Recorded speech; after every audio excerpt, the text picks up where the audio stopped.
Hello.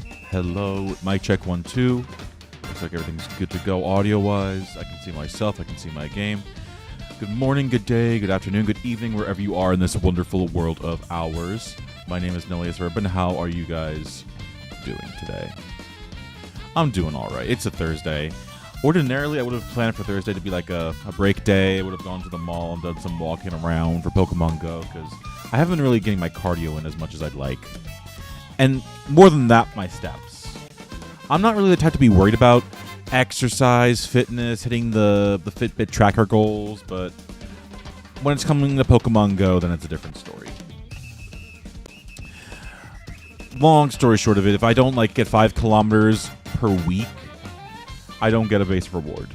And logging in on Monday, Tuesday, whenever you have it, and seeing 0 rewards. Congratulations, here's the rewards you get for walking so much this week. Nothing. It's not great. It doesn't make me happy at all, but it is what it is.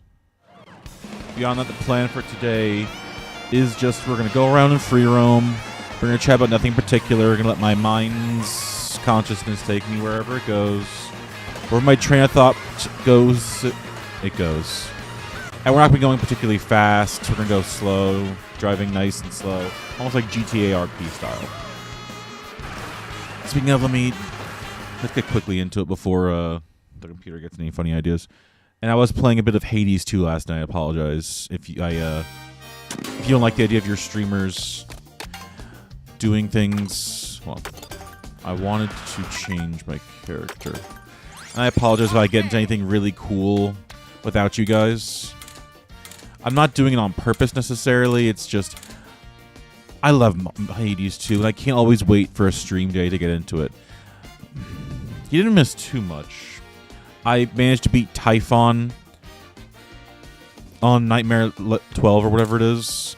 So I got the second Millennium Trophy that Lord Scilamaeus bestows. We'll go with the touring outfit, and we'll go with the lobster roller. So that's really all you missed. Other than that, you didn't really miss much. Well, no, I took a salt bath with Nemesis, and I advanced relationships and all that good stuff. And I got to the final level of in Hades 1 where you could get you could change the bosses and they get different forms and they power up in different and interesting ways. Sorry, spoilers for those of you who haven't played Hades 1. But for the first boss, Megara. For Megara, how she would change is she would bring in her sisters. It would be Megara, Alecto, and Tisiphone, the Furies. And that's fun and all. But the main thing is, even at base difficulty, that's still fairly normal. Because after you go through a full successful run the first time through, they'll switch out. First it's Megara the base. You'll get Tisiphone too. I think Tisiphone was the by the way, I'm going to need you guys' help if there's any issues on your end. Let me know. I can only see what's on my end. So if everything's going relatively all right. But there are some differences between the Fate sisters. The Fates? No, not the Fates. What are they called? The Furies.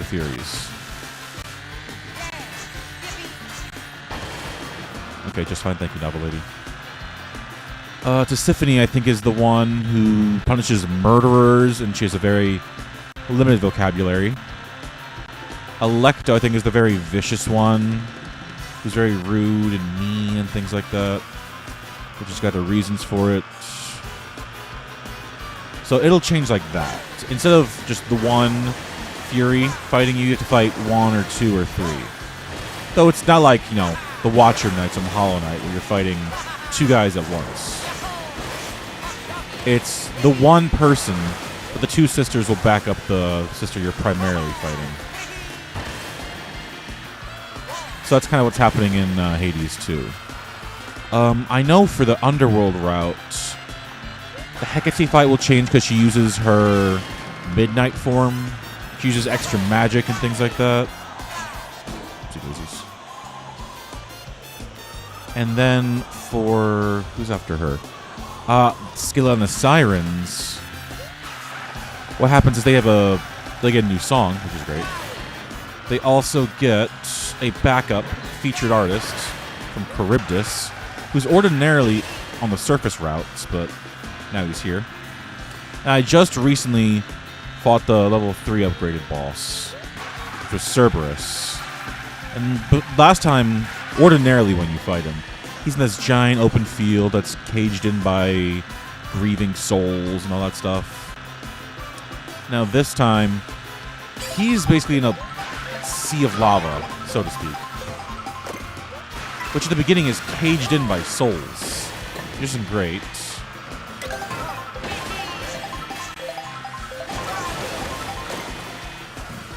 It took me a while. I thought I wasn't actually going to be able to finish the fight. Thankfully, though, I was able to actually beat the damn thing. We got Gondola Luigi.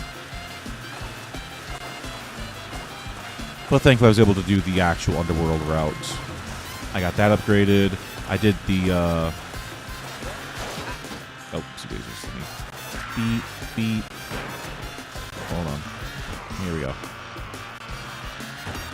No, but to the surface route, things have changed too. I've gotten Polyphemus upgraded fight. What happens is he gets supported by Medea, who's a witch, and she uses like toxic spores and upgrading stuff that makes him hit harder.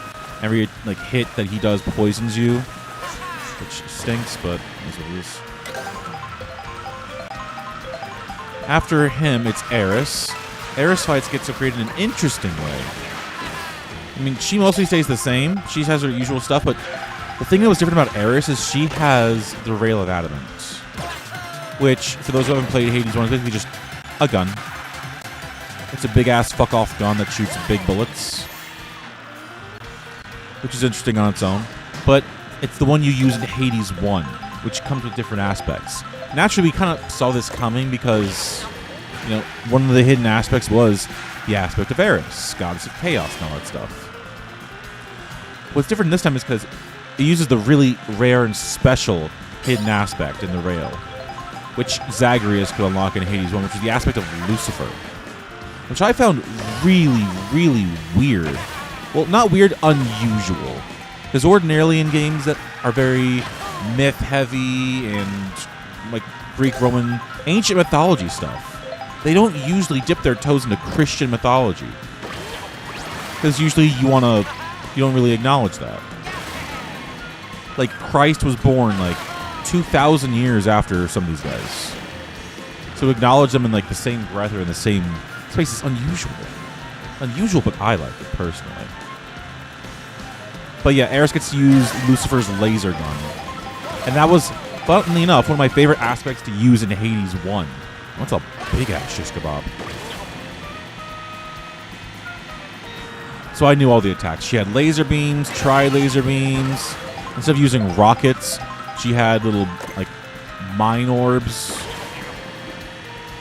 that would drop down and would explode if you touched them or dashed through them or got too close. I'm very, very familiar with those guys, so it was no big deal for me. After that, this one's more of a spoiler, so if you haven't played Hades 2 yet, please do so now. It's currently in early access. They're working on version 1.0. So if you were not sure if you wanted to get it just yet, I would do it now. It's cheap. It's like $20, $15. It's not that big a deal. Please buy it. But the spoiler is, so far as I know at the very least, Hercules, who we had believed was aiding the gods and trying to defend them from Kronos' forces, is actually conspiring with them. Or at minimum, is conspiring with, what's-his-face? With Prometheus. Who isn't, I don't know if he really is aiding Kronos, as he is just trying to slow us, the gods, down. Because Prometheus got really shafted in his myth.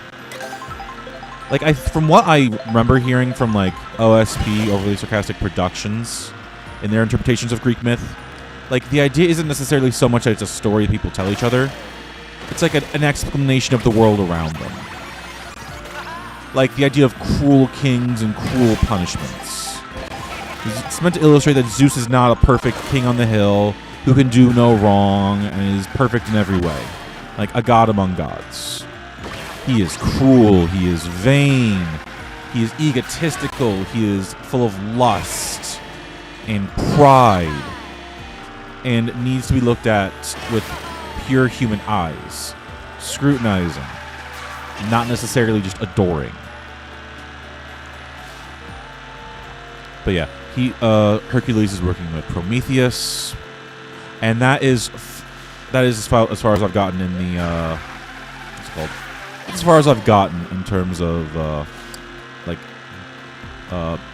extra special bosses, like the upgraded bosses in Hades 2. I just unlocked the level 4 one, so now Kronos is getting an upgrade, and Typhon's getting an upgrade, which I'm not happy about. Typhon specifically. Like, I did well last night, mainly just because I had like enough Death Defiances and I had my my Nito special kit. I used the daggers in their hidden aspect, and all the hidden aspects are like the really cool ones that are hold on, let me get the bag. Oh, there's another one over here? I did not know that. Anyway. Yeah, each weapon has its own like special hidden form. Like for the staff, again spoilers, it's the aspect of Anubis, which, you know, famously is not part of the Greek mythology. He's part of Egyptian. Ooh, that's an interesting outfit. Oasis.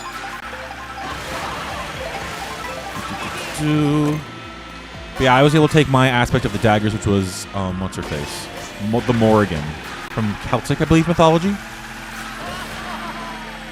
It's like an axe and a dagger, and if you like do your special attack and omega attack, like at least 3 of them, you get to do bonus damage. Like you get to do a big burst of bonus damage, which is pretty neat and cool. I think I was able to take down Typhon because of that. Because, hold on, let me go through this again. Because the thing about that particular moveset and that particular hidden aspect is it just, you throw it out and it does slow damage as it comes back. It slowly winds its way back to you after you threw it, and it'll just do tick, tick, tick, tick, tick, tick damage until it eventually reaches your hand again.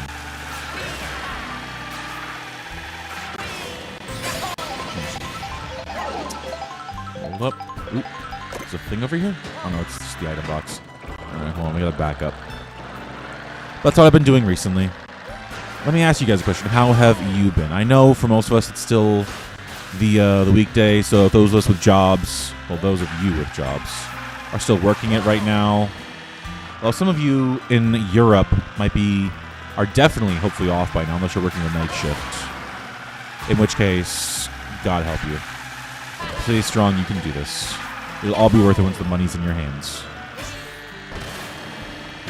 If your boss is pulling some bullshit like, oh, I'm sorry, we can't pay you this week, can we pay you next week? They've been doing this for months, then you might need to lawyer up. But hopefully you guys are doing alright. Here in America, on the East Coast, it is currently 3 p.m.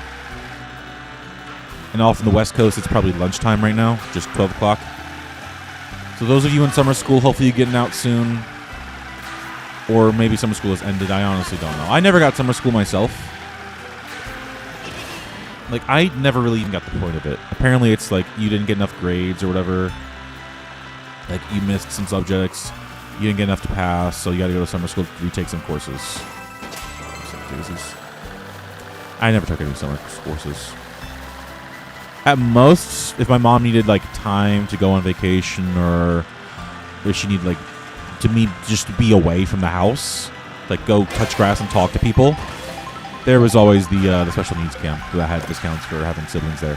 That is an oh, those are donuts. Oh, this is like a really fucked up burger.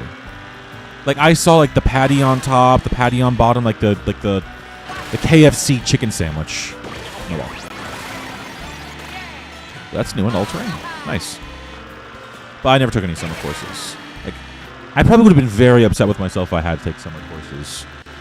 Because in all the media and literature I'd ever read about, like, schools and summer courses, it was always looked down on with shame. Like, only the dumb kids or the bratty kids or the kids who didn't listen to the rules would go to summer camp. Or rather, summer school. Like, breakfast club type stuff. Though, thankfully, I didn't have to go.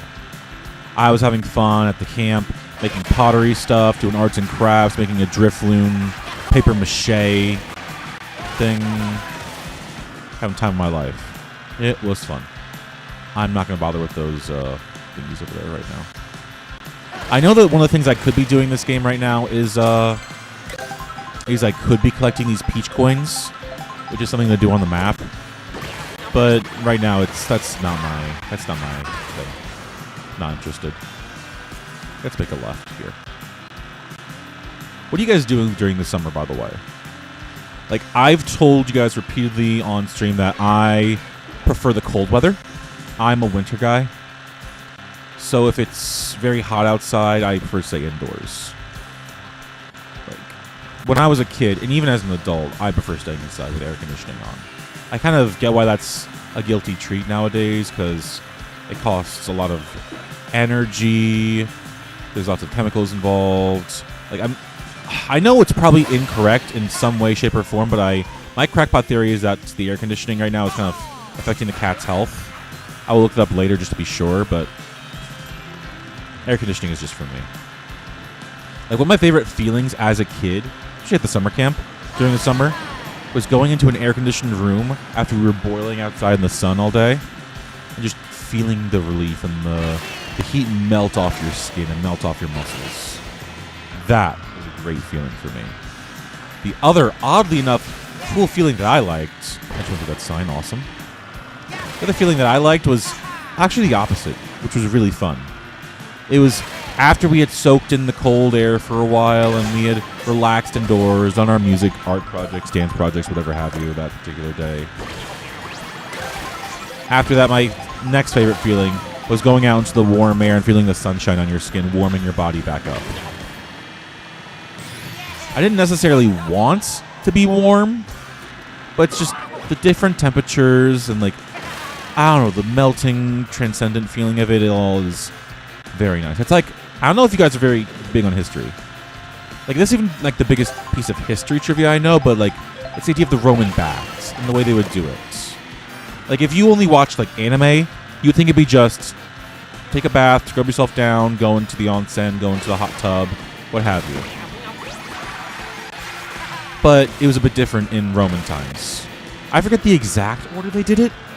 I know it was, like, gradually you had to work yourself up. I think it was you started in, like, the tepid baths. There's, like, a very specific Latin name for each of them. But I forget the words, so you have to excuse me for that. Ooh, cute donut. Yum, yum, yum, yum, yum. You would work yourself up to, like, the lukewarm bath, then the warm bath, then the hot bath. And then after that, you go to the... This one I remember. This one is the frigidarium. You go to the frigidarium, the cold baths, so that it all seep out of you. And, like, I want to try that. Because I remember during one summer, me and my family were hanging out at this swimming pool at this hotel we were staying at on the shore. And I think they had a jacuzzi. It was just a pool and a jacuzzi. As far as I remember it, at least. But I went from, like, the pool to the jacuzzi and then back to the pool, and that temperature change was... Ooh, it gave tingles. It was very nice. It was very delightful. It was very lovely. I couldn't even describe it to you with words because I haven't done it in, like, a while. Like, a good long while I haven't done this. But I just remember the feeling of, ooh, that's nice. That's interesting. The only feeling I think of is just, ooh, that's interesting. That's nice. Look, it's a kid's meal. Oh, no. It's a Luigi. But where do you guys go during the summer break? Or do you just like stay at home? Like me and my family, our options were usually is a staycation where we go somewhere like relatively close, like DC, New York City, Virginia, Massachusetts, Boston. Philadelphia is also an option, but that one's pretty far away. I don't know. We usually just defaulted to going to like some coastal area like Boston or New Jersey or Delaware. Sometimes we go to Delaware because, all guys, there's no taxes down there. We can go to the mall and just get all this stuff for tax-free. That'll be some for summer vacations. Sometimes we go to the Jersey Shore. And we go fishing with this one group. We were never really very good at fishing. But every now and then we would pull up a flounder, which is the main thing we were looking for. And the best fun would always be having the folks we were boating with go and chop it up for us. We get to take it home, and Mom would cook it up later for us. It was always very delicious because it was swimming around that morning, and that evening we would be eating it. Like, sorry to you vegetarians out there who aren't a big fan of, like, oh, Jesus Christ. Aren't the biggest fan. Why do I have 3? Oh. Do I get an outfit for each of these? I doubt it. But the fishing part would always be fun. Like the sitting there, like forgetting our sunscreen, waiting and not entirely sure what to do, and just sitting watching the line wasn't always very fun. But the catching and reeling in something and getting a picture with it was always fun. I remember even one time I didn't catch a flounder. I caught, I guess, like a baby lemon shark or something. I have a picture of it somewhere. If I can like edit out my face on it, I'll show it to you guys. But one time I did actually catch a shark, which was interesting. Or maybe it's like a particular species of fish that just looks like a shark or an infant shark, but isn't quite a shark. I could not tell you. If there's any marine biologists in chat, like I'll give you the descriptions later on, and I'll let you know. Yeah. No baby shark, please. Oh no, Jaws. Crap. I don't know why. Whenever I think of like sharks and like media, I immediately go to like baby shark first. That's primarily because, former teacher here. And the kids love baby shark. But I have seen that there are previews for some movie theaters. At least the one in my local area is doing some reruns of old movies. Lord of the Rings and Jaws being one of them. Oh, Jesus Christ. Oh, but it's always the most fun running around the playground. Just the kids not quite looking at you, not quite aware that you're there, and you go, dun dun. Like, don't even have to have seen Jaws or know about Jaws to know that. Oh, hold on. There's a McDonald's here. Hold on, kids. We're gonna pull over a quick sec. All right. Hold on. What do you guys want? Here. Do you guys want the chicken nuggets? Or do you want some cheeseburgers? Personally, whenever I went to McDonald's, I was always a chicken person. Like, a milkshake? Okay, I'll get you. What flavor do you want? It looks like they've got strawberry, vanilla, chocolate. But as I was saying before, a chicken's my thing. Like, burgers just never had enough flavor for me. Like, I kind of realized now the thing I was missing was sauce. Like, if burgers didn't have sauce, I didn't want it. And half the burgers from McDonald's, Burger King, Wendy's, what have you, just didn't have enough sauce. Okay, chocolate milkshake. I'll probably get myself... Oh, wait. Crap, this isn't a McDonald's. Dessertery. Oh, I'll take a cookies and cream. All right. Excuse me, sir. Yeah, hi there. Can I get... what size do you want, by the way? Hold on. What size do you want?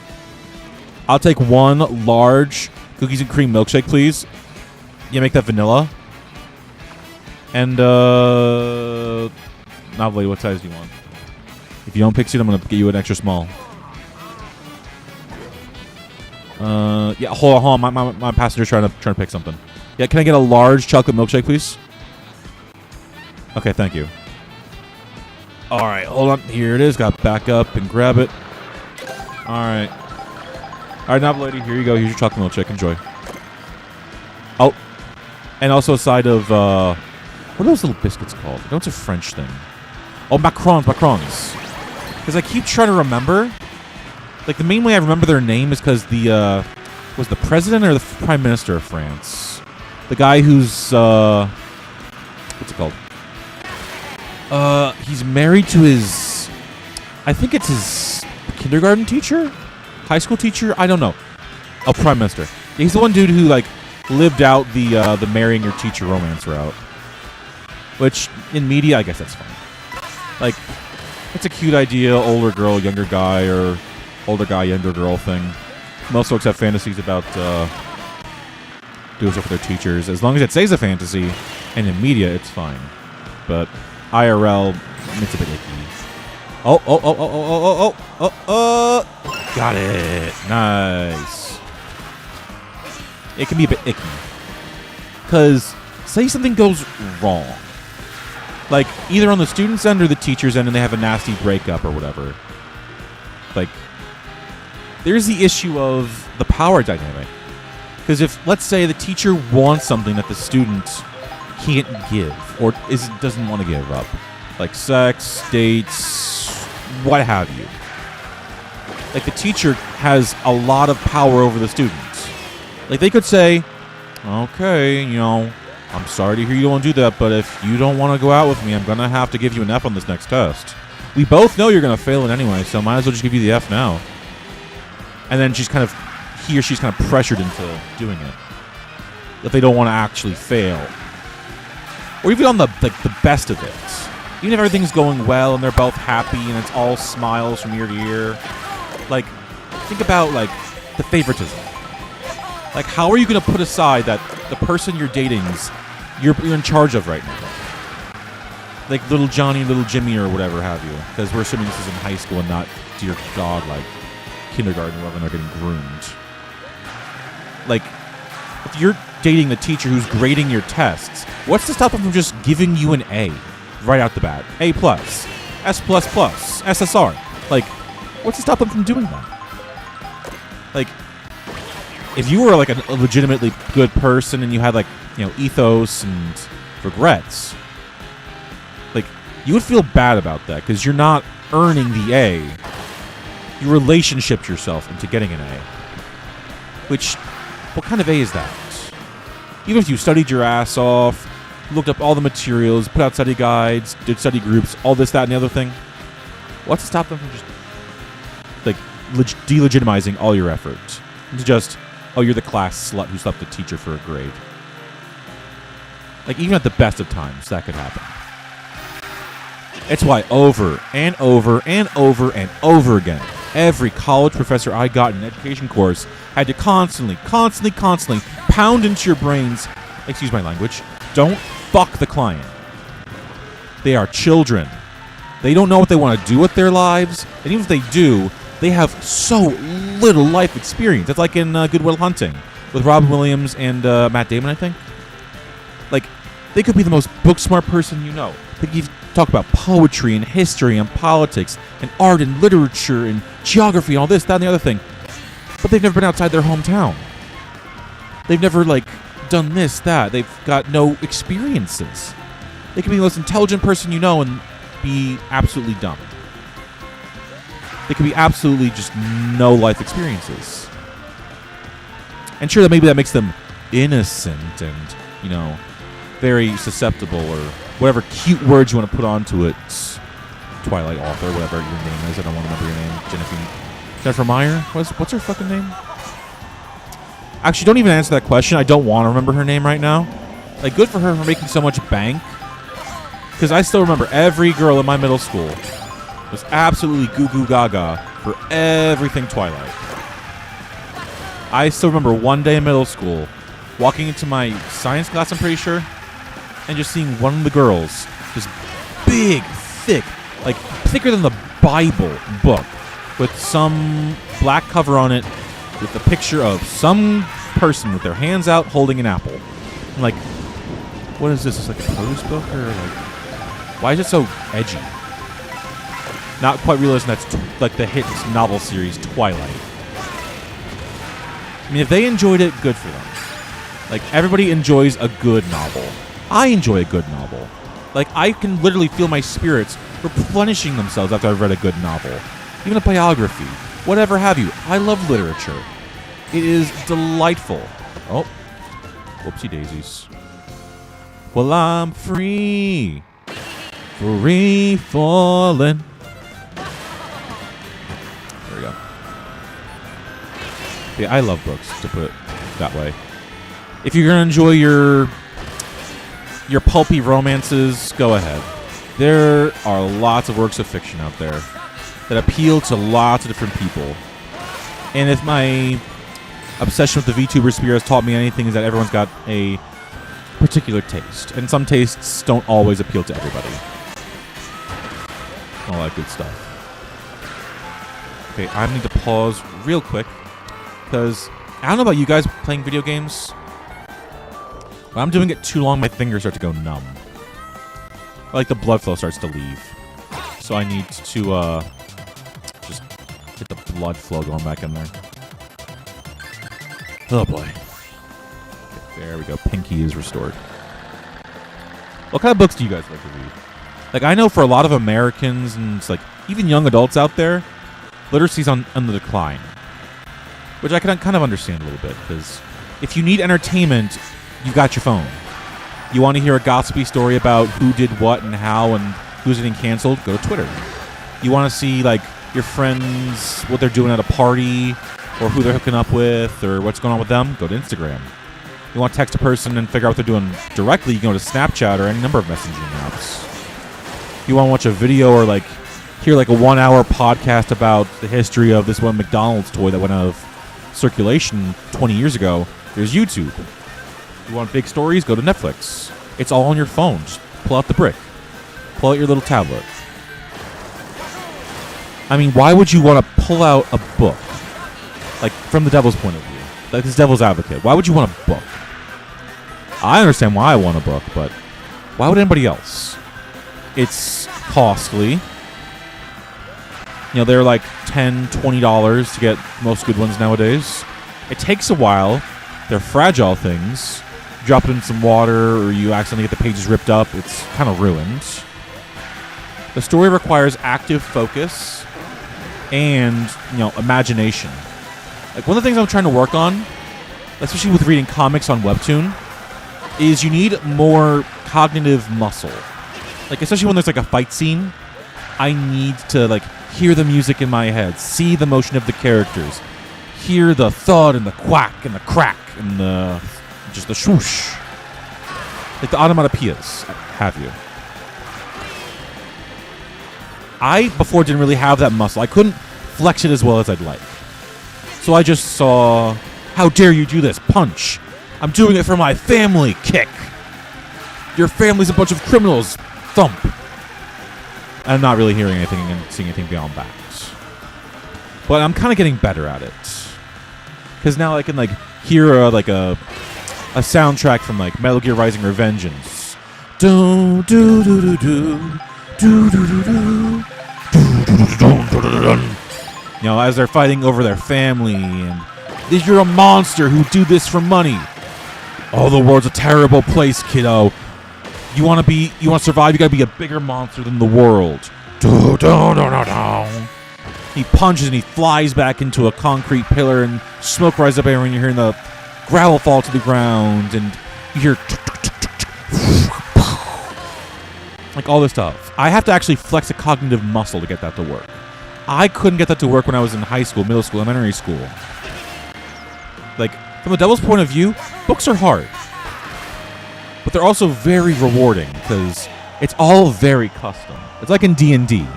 Like, you couldn't picture somebody like, let me describe a person for you. Like, this person I'm imagining. All right. You walk out of the last chamber after you defeated the previous Elite Four member, and you walk into this very dark Spartan room, very sparse, only a battling ground and one person across from you. You can barely make out their features, but they're still very, very imposing from just their silhouettes. The lights go on, and you can hear their voice. Welcome to the champions room. And then you see her. She's wearing an all-black Stark Jet coat, standing at a very imposing, yet still short stature. Her hair reaches all the way down to her back, and her eyes lock yours and don't let go. She commands so much confidence, and you don't even know her name. Like, I'm not doing the best job myself, but like, I'm sure just off that description, you got somebody in your mind. Whether it's the exact same person, it depends. Some people see actors. Some people see friends and family. Some people make up a whole new person based off of the facial features. Like, quick tangent. One of my least favorite things an author can do is they'll introduce a character and don't describe them. It's just, Raphael walked into the room and he stood at attention. He listened very closely to all the conversations. He jotted down some notes and then he left. Okay, cool, but who's Raphael? What does he look like? What's he wearing? Give me something, author. But back to books. Like, it's hard for some folks. Like, some folks, it's the love of reading the potential love of reading anyway, is beaten out of them by a bad teacher. One of the things I did learn in my education courses is that you can be either a great teacher or a terrible teacher. But no matter what, you're going to have an impact on a child's life. Whether it's a good impact, a bad impact, is up to you and your actions. Okay, let's get out of here. And for some folks, I can understand, because some teachers are overly stressed, underpaid, and their joy has just left their bodies. Not necessarily their fault, mind you. Maybe it's circumstances. Maybe it's personal lives. Whatever it is. But some teachers just have bad days. Some teachers are just bad. Period. But if they do their jobs just the wrong way, they can beat the love of learning and the love of reading and the love of math and science and history out of a child. Thankfully, I didn't get too many of those. I mostly had either really good teachers or really average teachers. Like, I still remember I had one science teacher in high school. I wasn't the best science student, chemistry, equations, and remembering this concept and that concept and this reaction. It wasn't the easiest for me. Science was not my forte. I didn't have a lot of passions for it, but I understood it and respected it fairly adequately. But he had a passion and a love for science that was infectious, and you could feel it, touch it, cut it, and put it on a plate. You could serve it up to students and put it right in front of them. But some folks were either too bored, too tired, too stressed, or just disinterested. Not to necessarily put all the blame on the students. Some of them have things outside their classroom lives that they have to deal with. That's taking up 90% of their cognitive workload. Some folks have abusive parents. Some folks have no parents, got to take care of their siblings. Some people are almost homeless. Some people are homeless. People have a lot of things to think about that's not always, allowing them to think about school. So you can't always blame the student for not paying attention. Sometimes the teacher's bad, sometimes the student's honestly just a shitter. I had my fair share of shitter kids. Though thankfully when I was a teacher, they were all 4 or 5 years old, so if they were shitters, I could just pick them up and put them somewhere else. But of course you couldn't hit them. That was the one cardinal rule. You hit a kid, you're out. Or more cynically, you hit a kid, we find out you're out. Because some teachers were sly. I don't know any specifically who were fairly sly or could get away with it, but the general idea is that if the boss didn't hear it and the boss didn't see it, or a person who could phone up somebody with influence and power saw it, if they didn't see it, it didn't happen. And unfortunately for me, my first job, my boss was right across the hall. Not even right across the hall. Her office was connected to our classroom. So every time I raised my voice, Mr. Nullius, can you turn your voice down, please? Yeah, I did make my fair share of mistakes too. I did.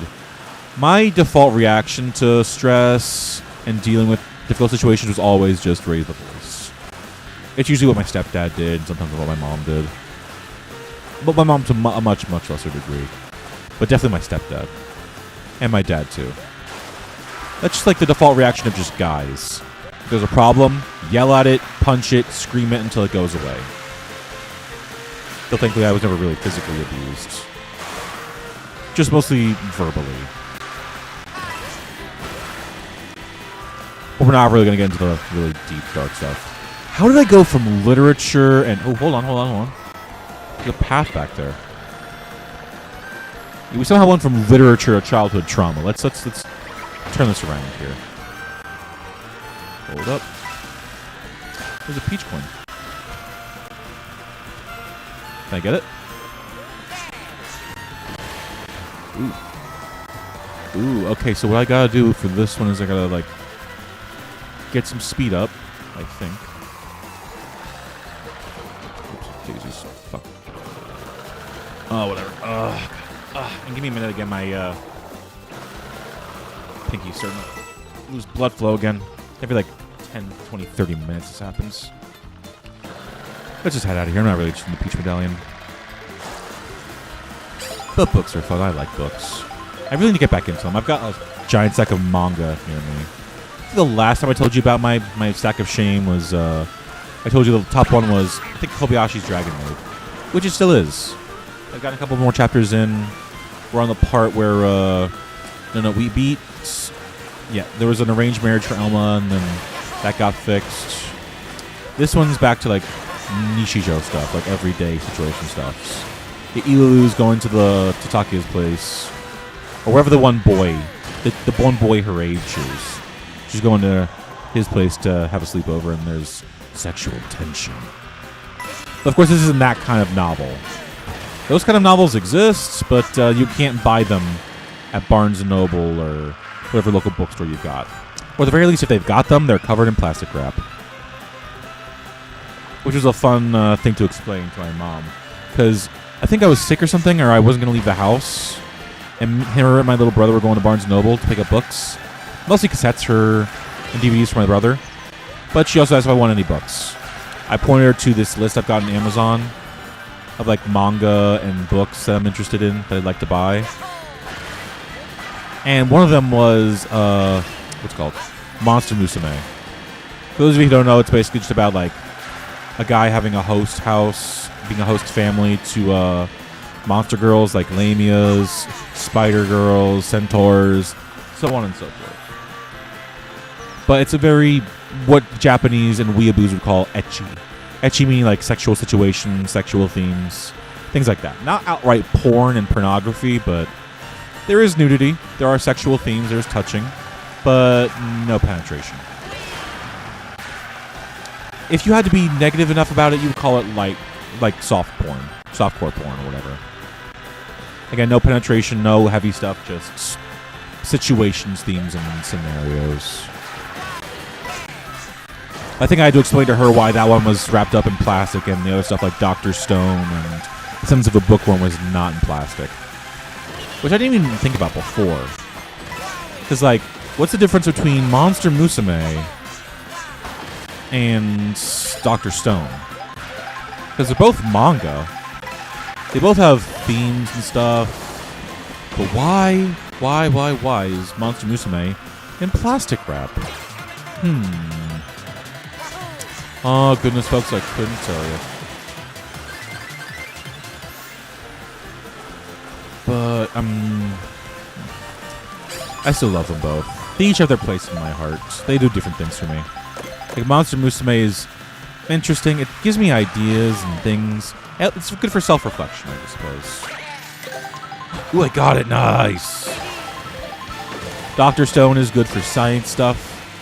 Like, I still remember there was one particular scene, one particular story arc, where they were like wrapping up a little war conflict thing. What they did was they took these little airplanes they used, because, brief synopsis, the world, everyone gets turned to stone, every human being gets turned to stone, and society collapses over the course of like 20, 30, 40, 50,000 years, whatever it is. I think it was like 2,000 years. No, 3,000. And they have to rebuild society using like one person who's exceptionally scientifically gifted. And you're having this conflict with a group that wants society to stay primitive, so that all the corrupt adults and all the corrupt people who hoarded wealth and made society awful, like all the rich people, would just stay dead. And it would be a a Neverland.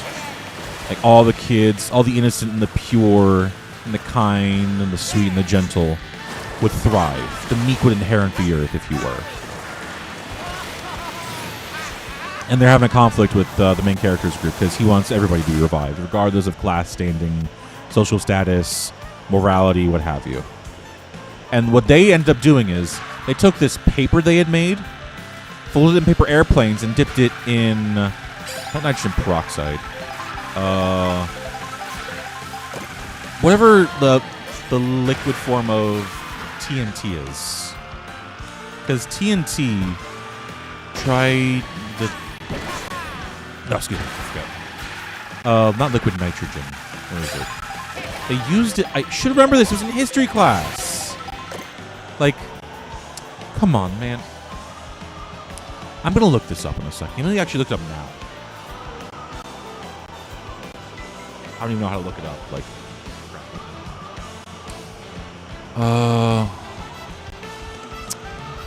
well, the difference in this liquid compound that is a much, much less stable form of dynamite, and they just threw it at them.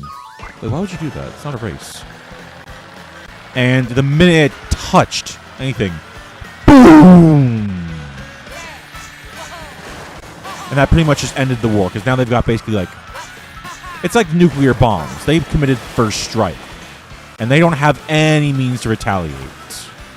So basically, war done. But that's kind of like why I like Dr. Stone. The main reason being, like long story short, was they had a little diagram for making that particular paper airplane, which the main character said was like a design award winner at some contest or whatever. I don't quite believe him, but I took the design anyway. Just because I needed it for a class project. My head teacher wanted me to do something with paper airplanes or whatever. So what I did was I would have the kids get a blank sheet of paper. I would have them color on it, draw on it, whatever it is, put their name on it. Then I would fold it into a paper airplane for them. And we would take it outside and throw it around. They had lots of fun with that. Though I did have to warn them at the beginning that not all of their designs would actually make it. Like, I had this, like... What I did for myself was I folded it up. I put, like, little lines where I could actually see the outside of the paper airplane to show me where the actual designs would show and where they would actually thrive and show up. So, like, I wouldn't be able to disappoint the kids. They would actually be able to see their designs for the most part on the outside and see how it turned out.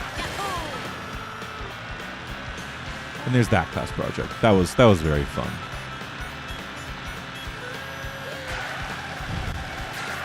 You know, sometimes I don't know if I should have been a teacher. Like, my original idea when I went into college was I could either be a teacher, I could, like, be a prosecutor, like white-collar crime, because that doesn't get prosecuted enough. I was very into, like, social justice and things like that. Still am to a certain degree. But, I think my other idea was, like, being a politician or something. Teacher didn't really come into it until I heard one person say we didn't have enough male teachers. And just between you and me, at the time, at the very least, not anymore, I thought it'd be a great way to get girls. I know it's not very virtuous of me, but when you're desperate sometimes. I'd seen too much, like, too many works of anime where it's like the teacher's the most attractive person in the room and she can't find a date because all the men around her are stupid idiots or whatever. But I've been disabused of that notion. Most of the folks in teaching, yeah, gentlemen and ladies, if you're listening, most of the people in education who are hot are taken. In education, at the very least. And if they're not, maybe there's a reason. Oh. Hold on. Beep. There we go. Let me put it a different way. Don't go into education to find a husband or a wife. That's just not great. You're going to have an awful time. Because most of the time you're going to be dealing with the kiddos. Whether that's the littlest kiddos, the babies, or the pre-Kers, or elementary, middle, high school, college level. it's not the best place to look for husbands and wives. Because you're spending most of your time, energy, and soul into dealing with the kiddos. I do admit I did have some folks that I worked with who I thought, I could form a relationship around. But I realized, like, an office place, workplace, romance isn't the best. Mainly because if things go wrong, you don't have to see your ex at work every day. You have to deal with your ex at work every day. You have to deal with them and be nice and be kind every day. Like, I honestly could see myself doing just fine, but for them, I can't control somebody else's emotions and feelings and dictate to them how they should feel. So for their sake, I wouldn't be doing that. Though, not to butter my own biscuit too much, but I know there was at least 2 people at my workplaces who I definitely thought had a thing for me, but I didn't pursue it. One person I did try to pursue it, but she wasn't interested. Which is fine. Not everybody's interested. Not everybody wants relationships. It's a thing. The other person I didn't bother trying with because that was my second workplace and I had to leave very abruptly. I didn't have her number. So, yeah, school is not the best place to look for romance. It really isn't. But oh well. I mean, I heard from like most people nowadays, romance is just harder. I don't have the first-hand experience too much. I've tried a dating app once. Like, I think it was just like Facebook dating. I got like one match, but nothing really came of it. But for some folks, it's just hard. Because on the dating app, at its best, you're a profile, a picture, and what someone can take out of that. Because if they see just your face, what else are they supposed to judge? Like, either you're good looking or not good looking. And from your description, you're either good at writing descriptions, you're either interesting, funny, cringe, what have you, or just a blank box. That's not a great way to judge a person, but it's a very quick way to judge a person. Because, like, I could put, like, a college thesis there, but all anyone's going to think is that you are very wordy and nerdy and you can't figure out how to write a short sentence. It's not really enough to get the full grasp of a person. Not enough to get the full measure of a person. Okay, for those of you in the chat, let me ask. If you are in a relationship, how's it going? Hopefully it's going all right. Those of you who are single, are you trying to reach out to somebody else? Are you trying to find a partner? And if so, how? Because I know for older folks, the idea was always just, you go to the bar, you go to a public meeting place, you go somewhere to be seen. And then you just wait and look. Sometimes a person will also be there doing something similar, and maybe you'll say hi, you'll get introduced. Hey, I'm Joe. Hey, I'm Nullius. Hey, I'm Sarah. I like this. I like that. Oh, I noticed your shirt. I noticed this on you. And then, bing, bang, boom, meet, cute, date, marriage, children, death. Credits roll and all that stuff. For my generation, for the younger folks and folks younger than me, it's not quite that simple. My folks my age are either too shy, too withdrawn, or just, I don't know. We don't know where to go. Because there's no public places to meet up that we naturally go to. Because everybody has their own little pockets of the world. Some folks have online spaces. They have their Discords. They've got Skype meetings. They've got online gaming spaces to go through. They can meet and talk there and have a good time and not be interrupted by anybody else. But it's not the best place to find a romantic partner. Some folks are even finding them in video games. Like, I remember hearing stories of folks in World of Warcraft, people being in the same guild, and they meet up, they date, and they get married. Personally, I don't ever go to World of Warcraft or any MMOs. The closest I ever got to that was a MOBA, and that was definitely not the right place to find a romantic partner. I did make a friend, though. I got one friend from Brazil. I really do miss them, because I don't really play Smite anymore. But they were from Brazil. We would chat, and one of our favorite things to do was we would go into like a private lobby, and we would like take 2 different characters and test if they had like voice line interactions.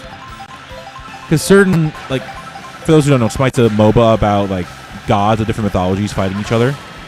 And so you might have, like, a character like Zeus and Apollo fighting each other, and if Zeus kills Apollo, it's like, I'm sorry, my son. One day you will inherit Olympus. That day is not today. Or things like that. And what we would try is we just try different combinations, seeing if they had any interactions.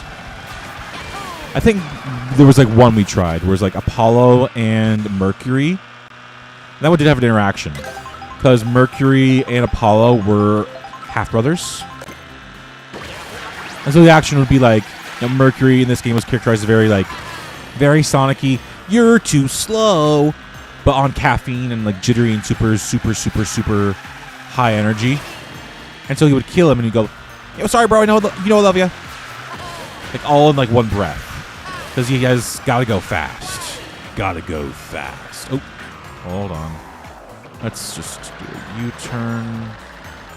Get the coins here so we can pay for the pizza. Oh, Jesus Christ.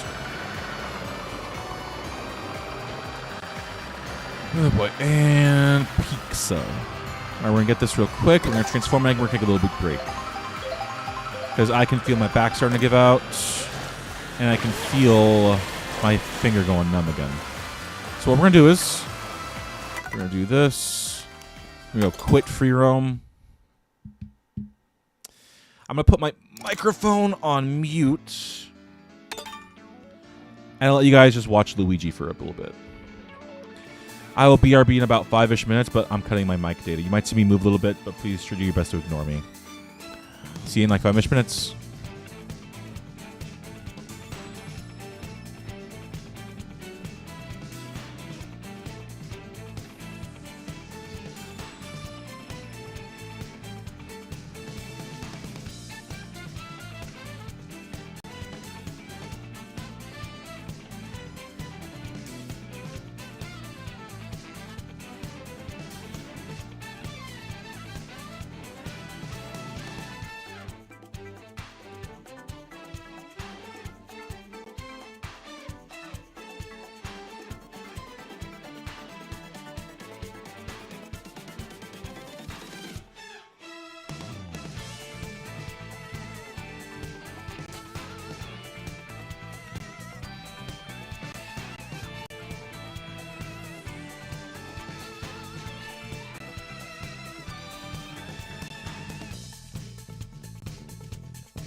Alright, I have returned.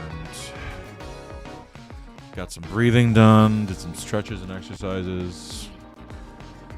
All good to go back. Alright. I'm going to go back into free roam now. And let me tell you guys what the main reason we're doing this is. Or at the very least, I'm doing this. Because I think I've only got like 1 or 2 other yapping streams total I've ever done. The main reason I'm doing this stream is I want to get better at talking. Because throughout my life, I haven't been the best talker.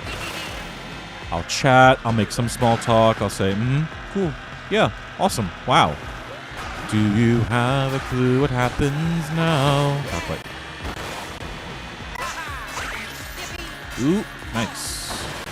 I want to get some practice. I hope that by the time, like, 1 month, 2 months, 3 months, a year, half a year has gone by, I can look back at this stream and say, I have learned, I've gotten better, and I have practiced. I'm not the same Nullius I knew before. I've gotten better, and I can be proud. That's the whole point of being alive, as far as I'm concerned. Like, so many things ask you, what's the purpose of life? Like, half the cartoons, oddly enough, I asked me what the purpose of life was. And as far as I can tell, it's giving yourself a purpose. And right now, my purpose is just getting better at things. Practicing. Self-improvement. That is the reason I'm alive and not dead in a ditch somewhere. I can get better at things. It's kind of why I was depressed a little bit after I'd lost my job. But both jobs, really. I had nothing to improve on or get better at. I couldn't be a better teacher. I couldn't have more control. I couldn't have better reading skills. I couldn't have better like time management. I couldn't practice. So I got fairly depressed. Fairly upset. I managed it fairly well. But once I got into streaming, oh my god, it is amazing. It is just great. Like, for those of you who don't know my process, what I usually do is to learn, I've got a VTuber journal. I've got them categorized by what quarter of the year it was. I'm on quarter 3 right now, the middle of quarter 3. And I've progressed so much. Like, at the beginning of the year, I couldn't operate in OBS. I can operate in OBS now. I couldn't do it fluently. Like, if you asked me to go into the tools section and find this thing and that thing, and how do I put that there, I have no clue how to do that. But I can use it fairly fluently. Oh, thank you for saying that, Novelade. It's where you belong. Well, that's another thing. Like, I love what I'm doing here. It makes me very happy to be here. But I can't put bread on the table this way. Or, well, for those of you who know my family situation, I'm currently living with my family. My mom, my little brother. I don't have to pay rent or pay the electric bill or the Wi-Fi bill or whatever have you. I don't mind that. I'm very thankful for it. But if I don't have my own income, I can't really buy merch. To put it in a very selfish way. I can't buy, like, Narissa's birthday set or Herbs, Elizabeth Rose, Blood Flames, voice packs. Or, hold on. I keep missing these. Whoa, whoa, whoa, whoa. Whoa, Luigi. Whoa there, boy. There we go. I need money to buy things, is the point. Like, the main thing right now is I want to try and get Matara Khan's latest Empress merch. I would really love to get it, but funds are limited. Unless you guys want to donate like $100 to me like right now, I couldn't really do it. Oh, fun fact actually, before you even try and get your credit cards out, I actually did get a notification from Twitch saying I'm eligible for monetization now. I filled out the basic details of it, but I need to put in my tax information. I'm not going to do that in the stream, by the way. Fuck that noise. But it's exciting. I think what mostly it's going to mean for you guys is there might be ads. We might be getting ad opportunities from now on. I'll try and manage it fairly, like, respectfully and evenly. Like, I don't want you guys getting bombarded with ads the millisecond you step into my stream. I'll, like, look up, like more experienced VTubers and streamers and get their advice on this. I think what they mostly do is... Hold on, let me try and get on this steel beam. Tease it. Shit. But, like, I want to manage it so that I had to only come on during breaks. I'm probably going to earn like literal pennies. Because again, I don't like to point out my current numbers, but as far as Twitch goes, I'm only seeing 2 people. And that's fine. I've put in the amount of work that requires an audience of 2. I haven't put in the years and years of connections and talking and development and money and investment and this and that to warrant more than 2. And that's fine. I will put in the time and the effort and eventually the money and the connections and this and that to warrant more than 2 people watching my stream. That day isn't today, though. I need more time. I need more knowledge, wisdom, and experience. It will not be easy. I will be discouraged at points. But if nothing else, I'm happy. If I only have like an audience of 2 for the rest of my days until the day my streaming career is over, honestly, I could say I'm happy. But beyond that, I just figured I'd let you guys know that you might be getting ads in my stream. I'll try and tinker with the settings if it does mean ads, so that it's not just, you want to break from the ads, pay extra money to Twitch Premium or whatever. I'll try and like finagle it so it's just during like bathroom breaks and things like that. Because I know one of the most annoying things for me, which is half the reason I got Twitch Premium or whatever it's called. The main reason I got it is because I would go into a stream I wasn't a sub for, like Shy Lily or Pickami's long gone, Pena or Elizabeth Rose Blood Flames, like VR role playing streams. I'd get bombarded with ads right from the get go, right out the gate, and that sucked. It made me immediately want to quit out the stream. Because why would I put up with six advertisements when I could just watch somebody else that I was actually a sub for? So if that ever happens to you, I'll understand, but I'm going to try and change the settings so it doesn't happen to you guys. But that's the thing that'll be happening at some point. But I got to get tax info first. I'm going to need my mom to help me with that because I think she's got my tax forms. I mean, I shouldn't be giving all this stuff to her. I trust her. I trust her very dearly. But with the whole Vishojo situation and putting your financial future in somebody else's hands and like saying, okay, you can do this, that's not great. Like, if you got a person you can actually truly trust with your life, that's excellent. Go ahead and do it. But not a business, not a company, not a CEO. Mom, if you're watching, I do trust you. It's just one of these days I should be doing it on my own. Don't comment anything, by the way. I don't need people knowing who you are in the chat. Beyond that, random question. Have you guys ever vacationed outside of the country you're in? Whether it's Germany, America, Mexico, Philippines, what have you. Have you ever vacationed outside of your country? I myself am an American. I live on the East Coast. And I have honestly yet to leave the East Coast of the Americas. The furthest I've gone outside of it is the Mesquite Coast in Mexico. For those of you who don't know your geography, go to the southern tip of Mexico and go to that little strip of land to the east. Oh, you love Canada? That's nice. I have been to Canada too on a cruise thing. I didn't get to like go out and like walk among the Canadians and do all that, this and that, but I did get to go on the duck boat tours, which was always fun. Spent lots of Pokestops like I did in Boston. Took some pictures, learned about the biggest non-nuclear explosion in history, which is apparently like an ammonia thing. I gotta look it up. It was in Halifax. I forget the exact details. But that happened there, and I learned about it. It was interesting. In regards, I didn't get enough souvenirs from Canada. Fuck. Well, there goes my coins. But I haven't traveled outside of North America now, I've realized. And broadly speaking, the Eastern time zone. I've been to New York, New Jersey, Pennsylvania, Maryland, Delaware, Virginia, Massachusetts, Connecticut. Not Rhode Island yet. Just gotta do Rhode Island.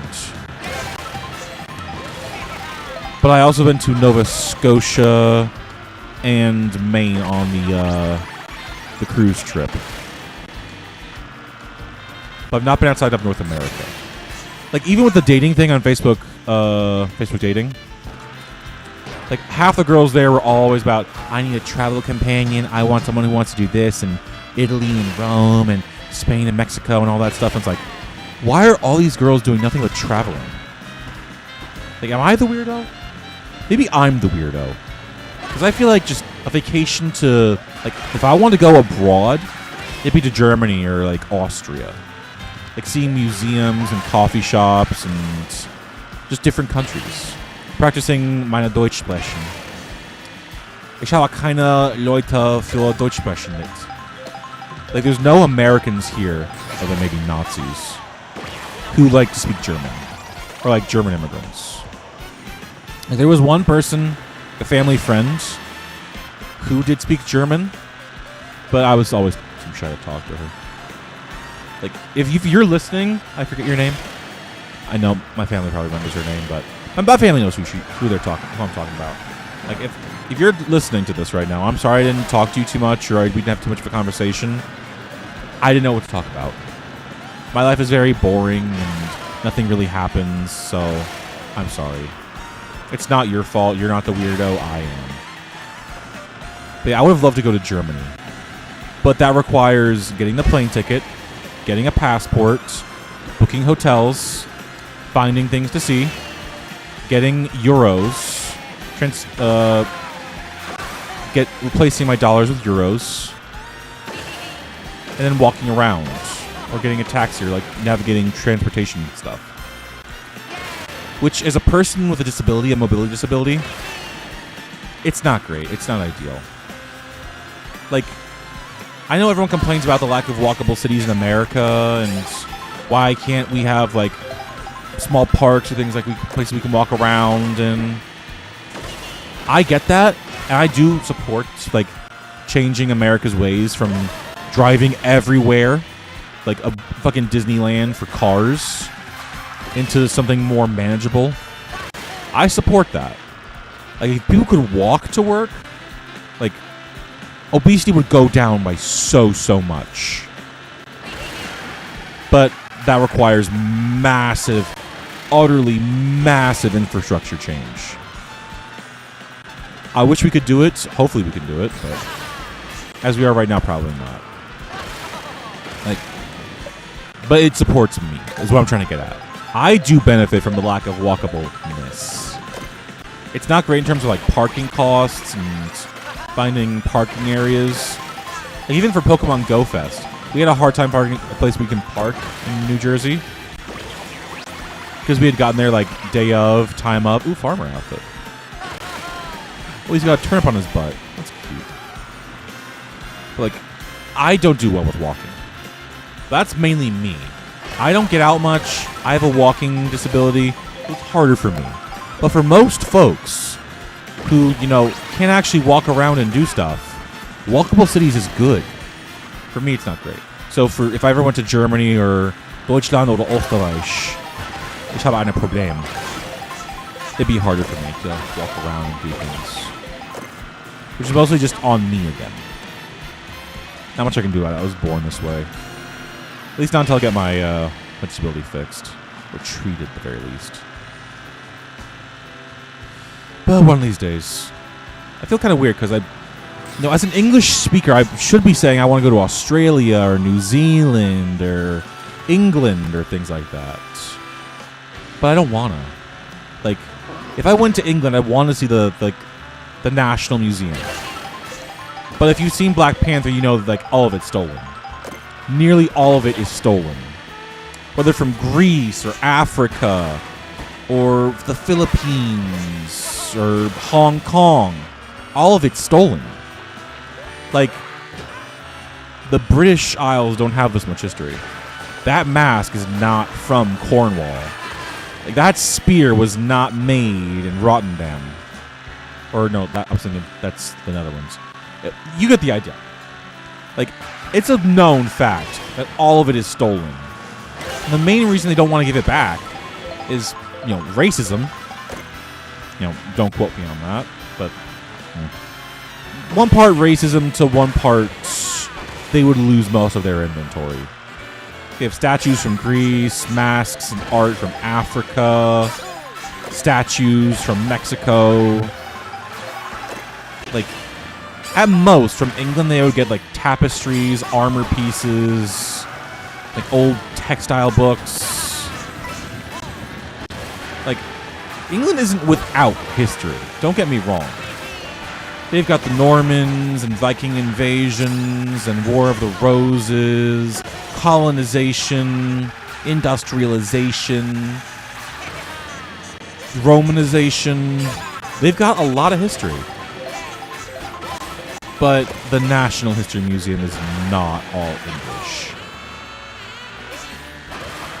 And hold on, I'm going to go to, slow down here because Pinky is losing blood flow again. I don't know why it's doing it now.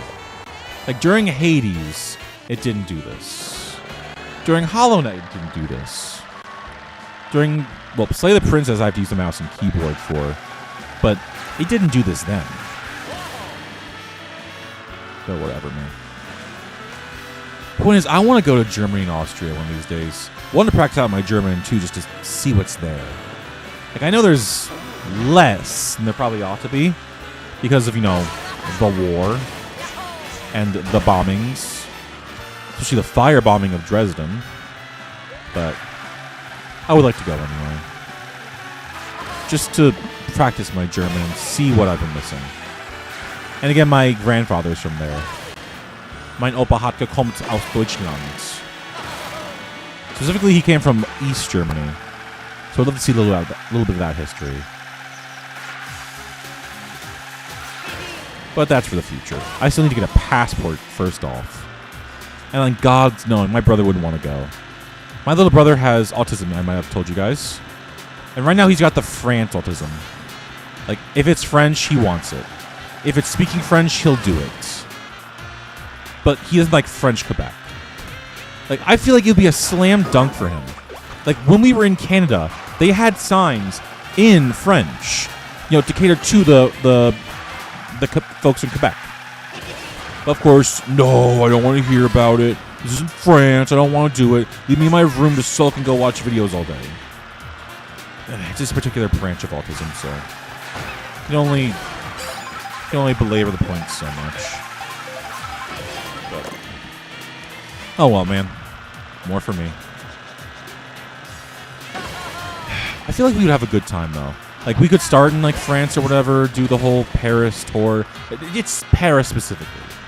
I don't know what it is about Paris specifically that has his gears in a twist so much that's just enthralled his mind so very much. But it's got him. I'm assuming it's a movie or a TV show or something. In fact, I'm willing to bet money it's Rugrats in Paris. That's got him so in a bind. Because he's a very big Nickelodeon Cartoon Network guy. Mainly because that's what I put on the TV so often, and he got absorbed into it too.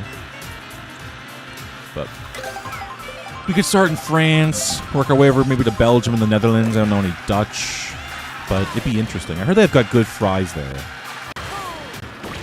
I'd be interested to see. Oh, and chocolate. Oh my god. Just chocolate. Please. I need me some chocolate. Like, oh god. Like, you want to see Belgium? I don't know, like, if there's too much to do in Belgium. Like, I'd be mostly going for food. I'm a glutton. I'm a glutton for food. I would probably be going there just mostly for food. Like, I want to go and get, like, a German pretzel. I have to see, like the croissants and the bread in France. Like, I heard the bread in just Europe, period, is good. Mostly off of, like, trash taste slips. Joey Garnes and Connor. I'd be curious to see. Get out of my way. I'm in the wrong lane. I'd be curious to see the architecture, history. But I'd have to point out places first. And work with people there, and they're going to be really nice. I don't know, man. I would have to, like, plan it out. Maybe start in France because he's autistically obsessed with it. Yeah, typos are fun, aren't they? You start out in France, go to Belgium or the Netherlands, see the aqueducts, go to Germany, maybe see the Frauenkirche, get some Brezeln, maybe see a Christmas market. Oh my god, I could go in the wintertime. Oh my god, that would be so good. And hold on, I'm going to park here really quick. God, where can I park? I need to park really quick so my pinky is going numb again. Alright. Here we go. But Germany would be great to go to. Like, I just need more things to like see and think of and do. Like, I remember seeing a video of some guy going to Berlin and other places and seeing the Cold War memorabilia in East Germany, seeing what like life was like.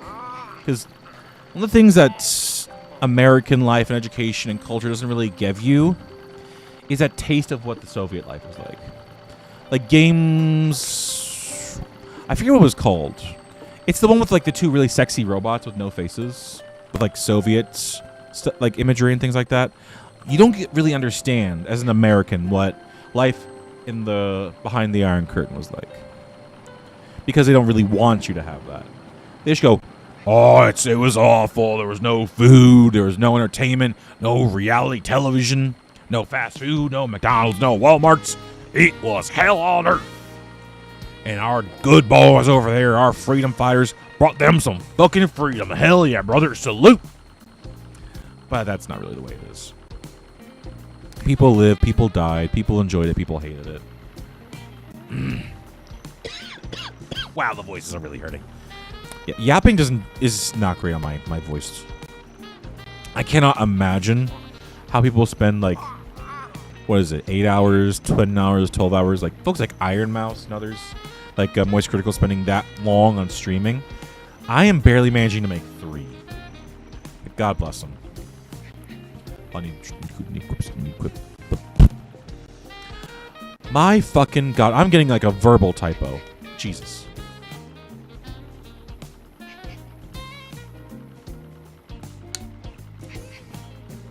I just needed a sip of water. Speaking of, what do you guys like to drink?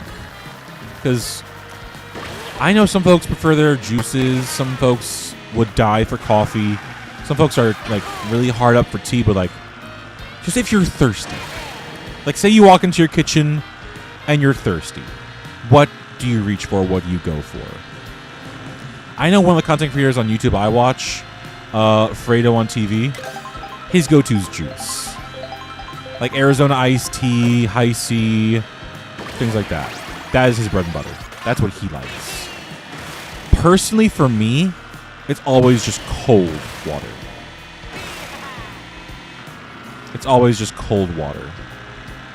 I remember seeing like on Animal Planet or whatever it is, if people drank cold water, or people who just drink cold water, instead of like warm water or even just like room temperature water, it burns calories in the body. Ooh, chicken tenders. Nice. That's my go-to. Yeah, icy lemonade, chef's kiss. For me, that's too much sugar. Like, I understand people who do drink it because it's for flavor. Like, it's yummy, it's delicious. You can even bring back memories of childhoods gone by. I still remember at my after-school program in elementary school, we would always have, like, some snack times, waiting for moms and dads to pick us up after work and all that stuff. And it was always some form of juice, like lemonade, like I think it was mostly lemonade and tea for the most part. But as an adult, water is just it. If it's for a meal and for nutrients, I'll drink some milk.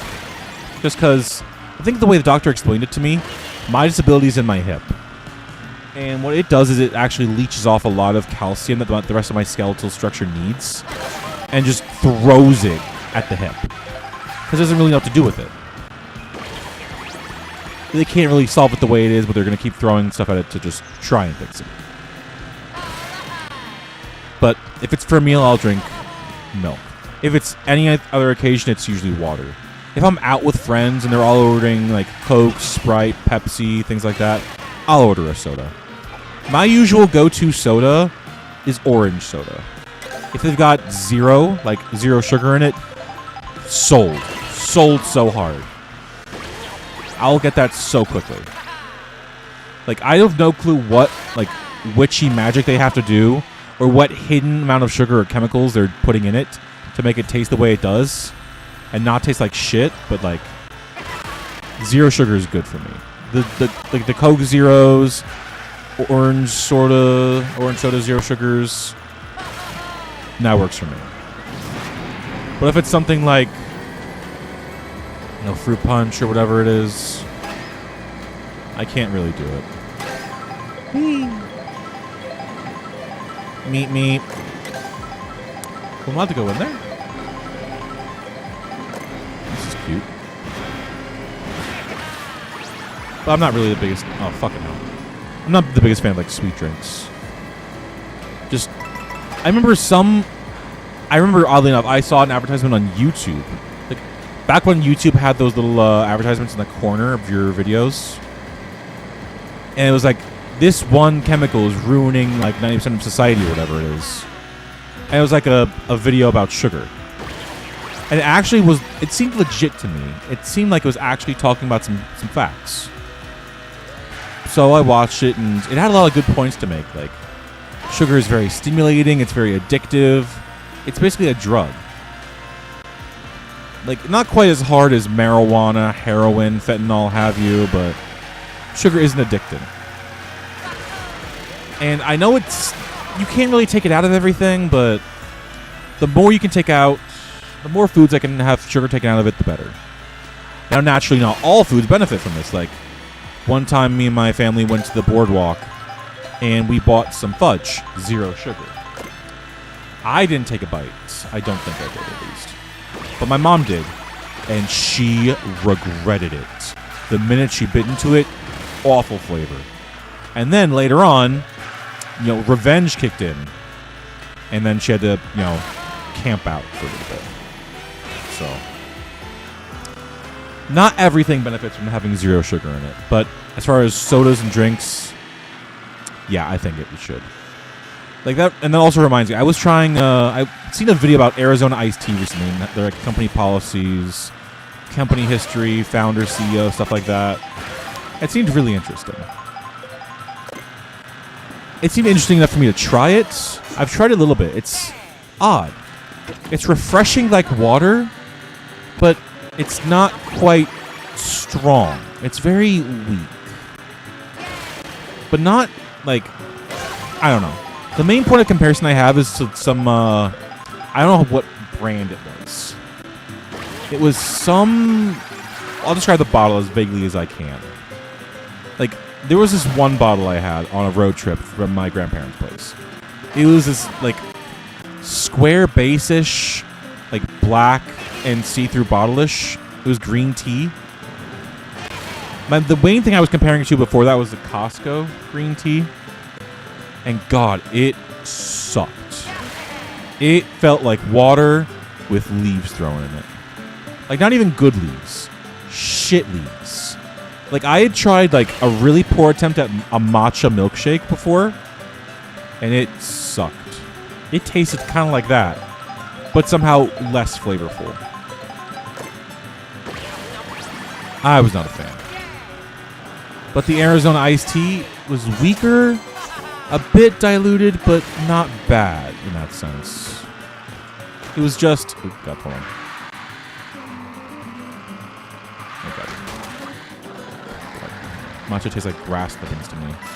Yeah, I can't understand all the folks like Nimmy Nightmare who go on and on and on about loving matcha. Maybe they've got like a better person making it.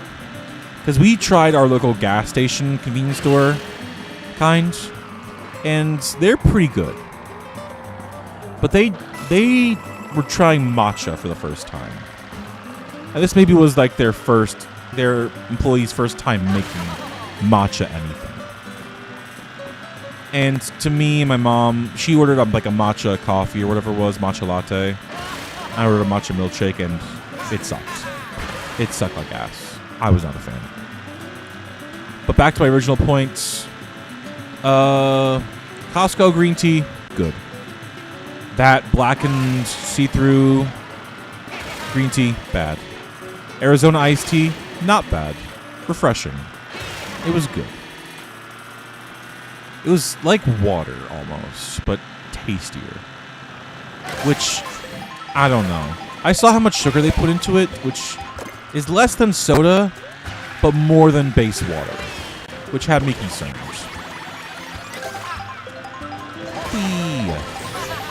For now, it's good enough for me, so if I'm hungry or thirsty, I'll drink it. It is what it is. Excuse me. Damn, bro, put those pythons away. Slut. I have never been to a desert, actually. The closest I've ever been to a desert was the beach. Me and my dad going to the beach, just walking around, looking at stuff, going to the boardwalk. That's the closest I've ever been to a desert. My uncle lives in the desert, or he was. He's moving right now, I think, to the west coast. Why? I think it was for neighbors being shitty to him, or whatever have you. But I've never been to the desert. I know it's supposed to be a dry, hot, very sunny, very barren, not a lot of plants around, scorpions occasionally, coyotes, snakes, spiders, things like that. But I've never been. I physically don't know what it's like. Like, it's like in the... I watched the Good Will Hunting monologue that Robin Williams gives to Matt Damon about how you're a smart guy, but you've never experienced things. You're a kid. Like, you can tell me about Michelangelo, but you can't tell me what that Sistine Chapel's like in person. You can't tell me what it smells like, what it feels like to be in a room full of tourists and Italians and this and that. You don't have experience. You have ideas you've read about. I've heard about it. Never been there. I would love to go one day. Like, I've been in a lot of biomes and a lot of different, like, ecological areas. I've been to, like, marshy, tepid, swampy Florida. I've been to cold, like, forested Halifax. I've even been to, like, tropical jungle Mexico to a limited degree. But not arid, dry desert. Like, the closest one to me that I can think of, just out west. Let's change the subject. What's your favorite Robin Williams movie? Oh, that's tough. Oh, that's tough. Because if we're getting personal here, like, Robin Williams is just my favorite actor, period. Like, my only role model. Like, I remember seeing the scene where he's talking to Matt Damon about how, like, you've never truly experienced love. Stuff like that. I could physically, like, feel myself want to reach out and hug him.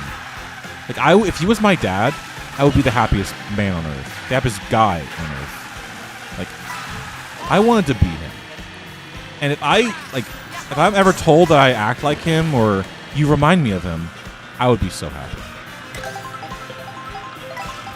But as for favorite movie, I don't know. It's been a while since I've seen a lot of them. I love Jumanji. Jumanji's a classic to me. Good Will Hunting gets you in the feels. Flubber's very silly. I haven't seen Mrs. Doubtfire. I heard that one's interesting.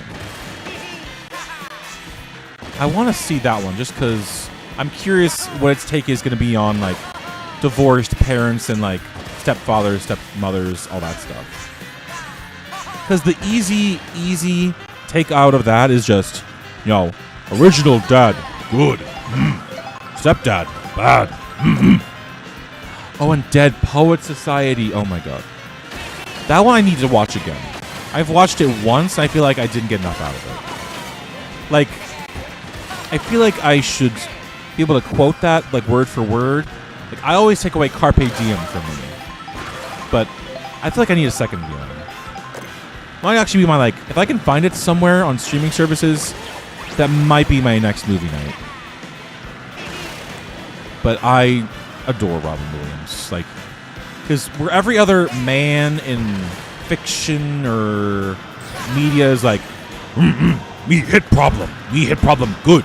Problem go away. We take woman, very good. Just meathead jock bullshit. Like, most of the 90s, noughts, 2010s, I hated that. It's not what I want to be. Like, I'm a sensitive kind of person. Like, I easily cried as a kid. Mostly because I had empathy. I had feelings and emotions. Like, oh, Captain, my Captain. Yeah, I looked up that that poem. It's apparently meant to be like a tribute to Abraham Lincoln, who had passed, like a little before the poem was written. Which is where was my train of thought going?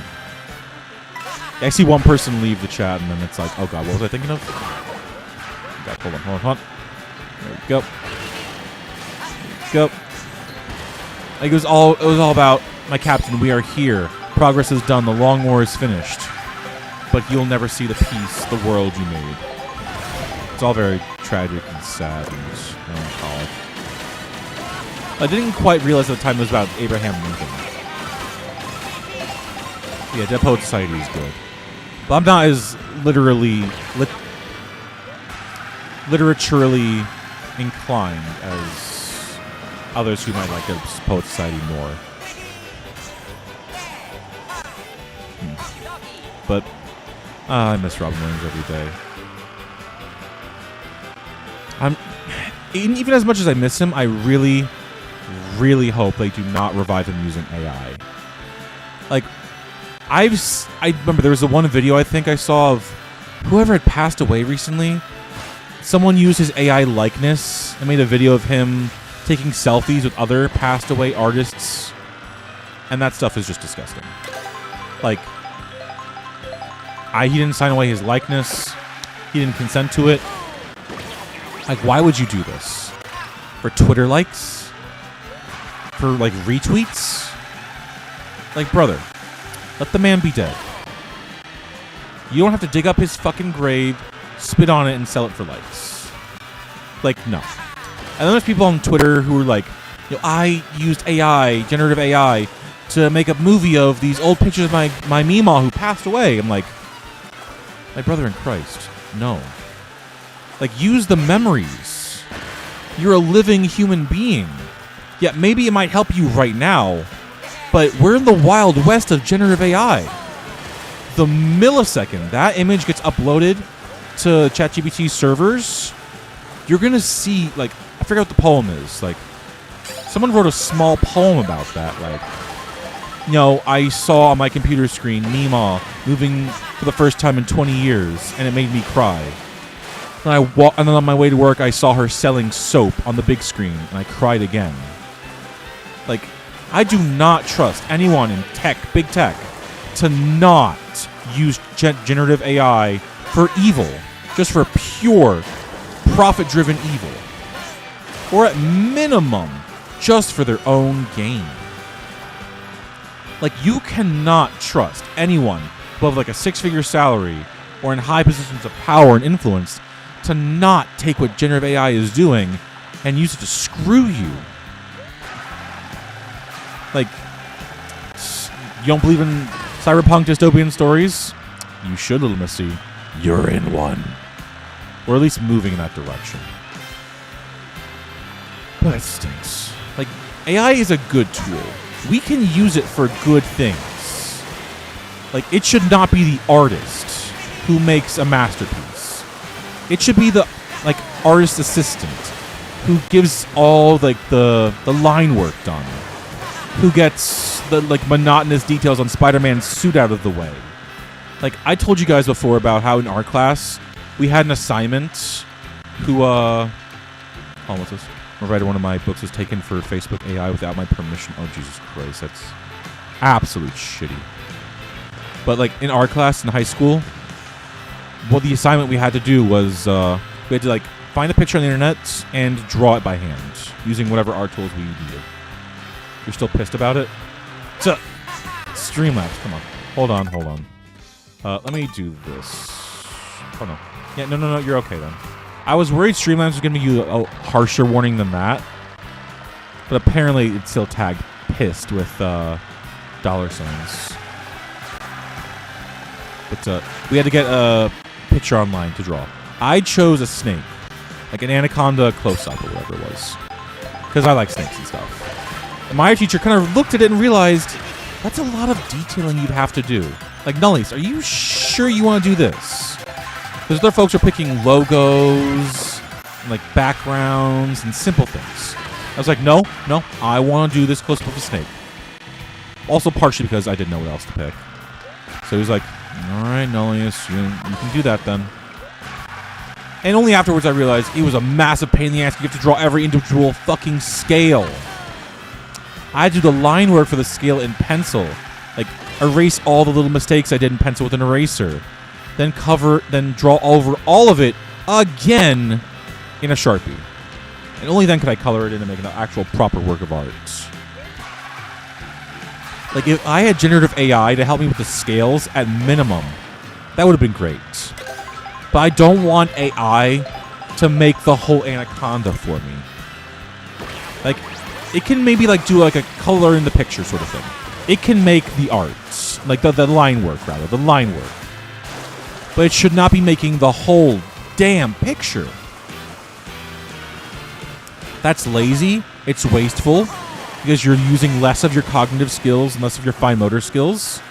And it's wasteful in the fact that it's using up 1 bajillion tons of water in some godforsaken factory somewhere, polluting the local environment. But of course, someone's like, lol, lib, get fucked on Twitter.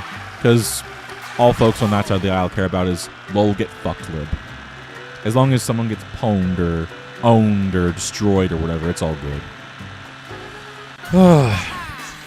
But to be very, very clear, because I know Markiplier had a recent falling out with some fans over it, generative AI can be a good thing. Well, AI, period, can be a good thing. It can help us with pattern recognition skills and help us with things that we can't really see or understand just yet, like detecting cancer and other such things. It can help us. It should not subsume us and take over our daily lives for us. Like, if it wants to do, like, certain things, like do our laundry for us, mow the lawn for us, without... One thing I learned, actually, apparently, there are, like, self-mowing lawns, or, like, robot lawnmowers in England and Europe. Apparently, they're having an issue where the AI, the robots, can't recognize that there's animals out there. Then the animals aren't quite as fast enough to react to them. So it's killing a lot of small animals in lawns and stuff. So that's an issue of robotics that they're dealing with. AI can be good, but we need to use it for the right things. It can't just take over our lives and do everything for us. Otherwise, we're going to end up like the folks on WALL-E. Which was very preachy, but it gets more true by the day. Alright, let me hop off down this soapbox. But speaking of soapboxes, actually, I'm not getting back on it. Don't worry. Do you guys know who the voice actor for Ultron was in the Avengers movies? He also played Red in, what's his face? Red Reddington. In some ABC, CBS, whatever it was, series. I forget what it's called. But he's apparently also in Boston Legal, which I didn't know about. I recently got a recommendation for those clips off of YouTube. And I've been watching all the closing arguments he's been making. Which has been really, really interesting. Because it's all the stuff I used to watch. James Corden? Not James Corden, couldn't it be? I don't remember his name. I think his name was Alex Cole or something like that. Alan Cole or whatever. But I love watching all the closing arguments. It gives me the exact same energy it gave me from The Newsroom on HBO. Which was just no nonsense. Here's an issue. Here's why it's fucked. Here's what you can hopefully do about it. Like, that's kind of like the same stuff I got from Hassan Minhaj's show. Like, as opposed to, like, him and John Oliver. Like, what John Oliver would do is, he could talk about an issue on an end. Talk about James Spader, thank you. Yeah, he's so good. I love him. I love him very much. Like, another guy who's not just Burlo, Machi, Arnold Schwarzenegger, I'll crush the problem with my big muscles type thing. Like, he's cool. I like him. But, like, the difference between Hassan Minhaj and John Oliver is John Oliver will talk about the issue on end, and he'll make a joke about it and say, oh, I guess we're fucked. Or just don't do X. He'll end off with, like, a punchline or whatever. But Hassan Minhaj, what I loved about him, like, on his Netflix show, was just, here's the issue, like cruise ships or fast fashion or this and that. And he would say, this is causing XYZ to happen. This is not good. What you can do is go to this site, look up these resources, do less of this, look at that, here's some things you can see, and he'll give you some help right away to help stop the problem from happening. And I love that. Because it's not just the usual doom and gloom of, you know, oh, everything's fucked, everything's gone to shit, and there's nothing you can do about it anymore. I love that. Because it's one thing to tell a person about the problem. It's another to give them the means to fight back and do something about it. To give them hope. To give them a route out. It's just good, informative storytelling, as far as I'm concerned. Oh, do let me know if the screen's tearing at all, if there's any issues on your end, because mine's getting a bit jittery and stuttery and stoppy at points. Not enough for me to have like a bad experience as such, but just if you guys are having any issues. Man, I've been talking for a while. I'm going to try and keep going for another hour, 10 minutes, just because I want to get my stamina up. And I'm assuming, at the very least, that speaking muscles, long muscles, are like any other muscles. You need to work them out, flex them, tear them up, and restructure them in order for them to grow. So we're going to keep going as long as we can to build up stamina. Because Iron Mouse and others, like even like Cleo ID, don't go on for hours and 5s of hours and 10s of hours on end just by sitting there and doing nothing. Like, I know there was like hot tub streams on Twitch before, and they could just go on for hours and hours and hours and things like that. But I'm not trying to do a hot tub marathon. I'm training for a vocal marathon, if needs be. Like, I was even thinking recently, like, I know it's probably not going to be the best for my, like, local-ish area, because people in my area right now are either at work or at school. Like, if I went on for longer, that gives time for other folks to head into the stream, pop in, poke their heads in, leave follows, leave comments, whatever have you. Like, the longer I go, the more I have a chance of somebody popping their head in the door. I'm not necessarily going to do a vocal marathon, because as it is right now, doing a yapathon stream for hours on end, it's tiring work. It's a lot of talking. It's a lot of talking end on end on end on end. And it's a little harder at my streamer size. Because if you're somebody like Markiplier, Iron Mouse, Tokinasaura size, you've got an audience to bounce off of. You have like folks, long-time chatters, new-time chatters, mods, griefers, whatever have you, you can bounce off of. You can talk to them, you can chastise them, ban them, do whatever you need to do. I'm kind of here with just 1 or 2 people. It's not easy, but it's like a muscle. I'm exercising it, I'm getting practice, I'm getting experience. I'm gonna get better. If, at best, I imagine I'm giving people something to look forward to when they tune into me in the future. I'm getting my cringe yapping out of the way right now, so I can have based yapping in the future. But for now, I think in like 5-ish minutes or so, we'll take a break and just do some stretching some more. Yeah, the audio for me is off. Because I hear the bike going... Da, da, da, da, da, da, da, da, da, da. Though, I'm guessing it's not doing that for you guys. Hold on, let's turn around. I don't want to go up the pillar again. And we'll head out somewhere else. I was wondering if we'd actually ever head out to, what's it called? I was wondering if we were going to actually head out to the ice mountain where Rosalina's bookshelf is, but we haven't headed there yet. Let's actually, hold on. Let's do some, yeah, we haven't headed up here yet. When we were at Boost Cinema, we haven't been in Acorn Heights yet. What's this? Desert Hills. I want to head to... Not Sky High Sunday. Let's head to DK Pass. Oh, we're just going to go there? Oh, crap. You know, let's stop here. Let's pause here for a bit. All right. You're going to quit free roam for a little bit. I'm going to do some stretches, get some water, take a breath. I recommend if you've been sitting for a long while, you do the same. If you've been sitting, stand up and stretch. If you're hungry, get a small snack. If you're thirsty, get some water or some juice. I'm not your mom. I recommend doing something while you wait. I'm going to go to the Be Right Back screen. Well, actually, no. I'm going to just move my Nullius model. Well, not my model. I did actually see recently on the store page where I got this, the Steam Workshop, that the author who did make this model does want... Yeah, it's okay to use, but I need to acknowledge them. So later on, like maybe next week, I'll be putting some crediting and noting in my streams for who made this model. But for now, I'm going to dip the model down here. I'll see you guys in 5 minutes. BRB.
Hello, I have returned.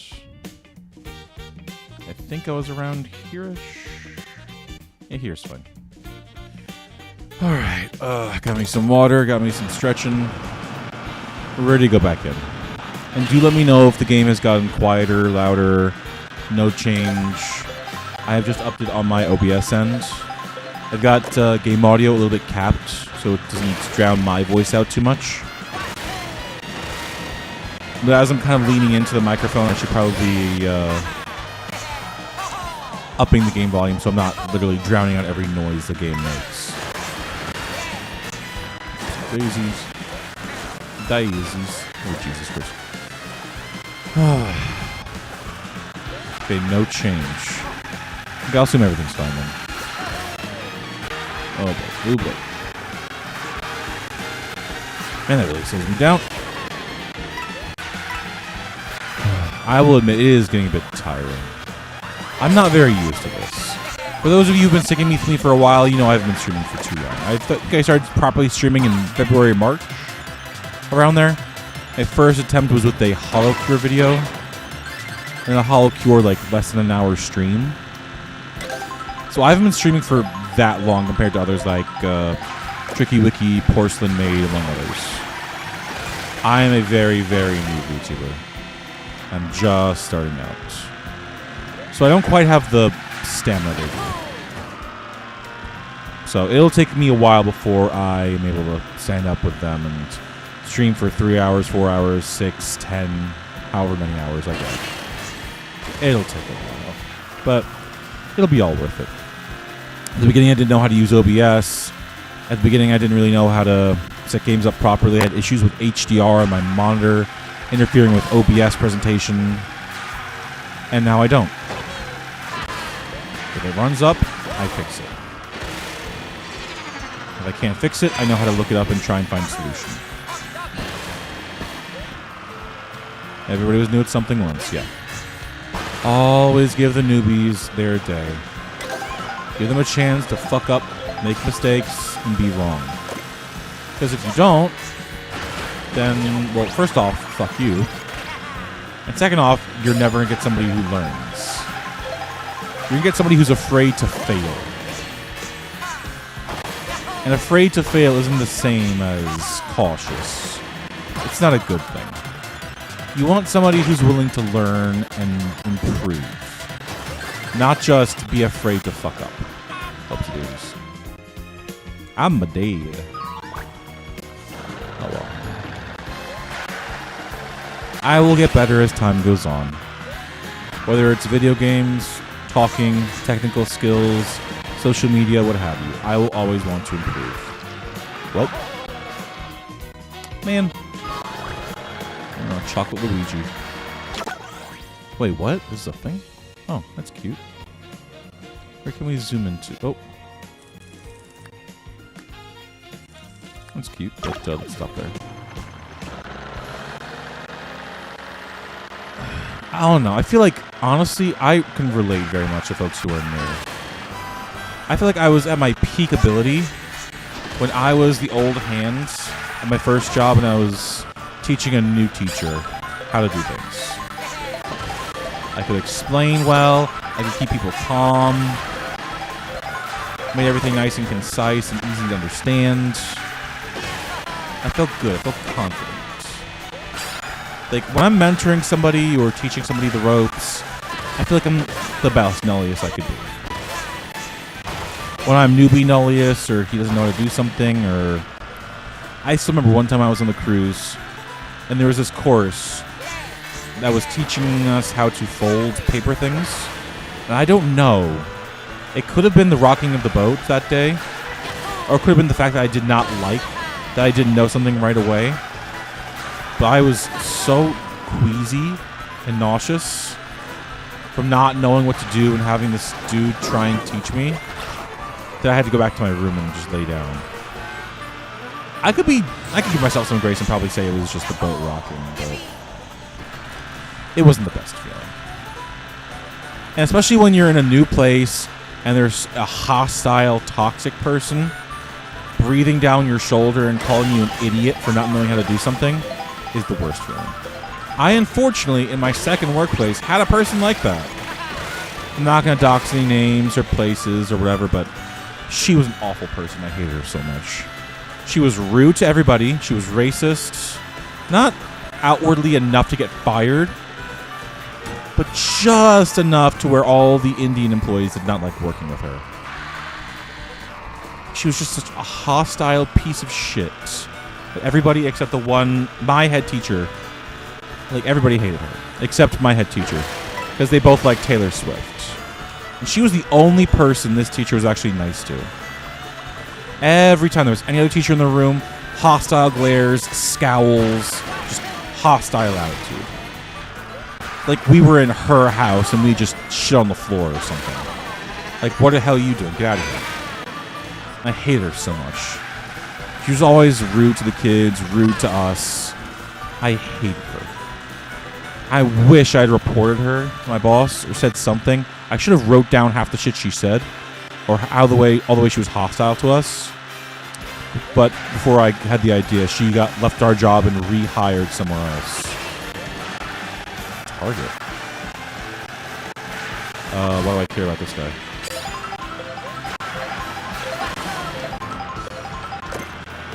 Okay, I guess I'm trying to hit this guy. Alright, pardon my my speech while I'm trying to hit this guy. Boop. There goes my green shell. Oh, and there goes that. Oh, bloody hell. Come on. Trying to hit him with a green shell, I'm assuming? Yeah. Fuck. That's good.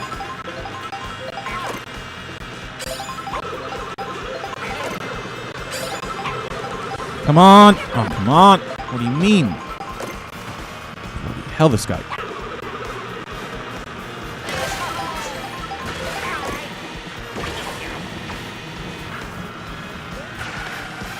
Come on, you dickhead. Come on, you dickweasel.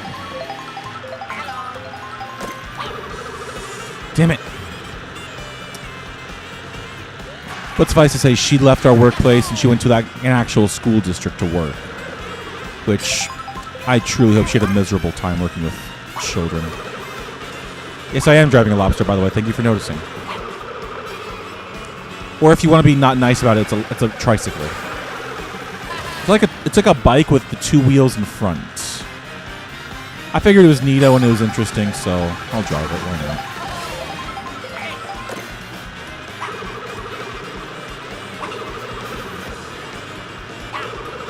Come on. I can hit you. Come on.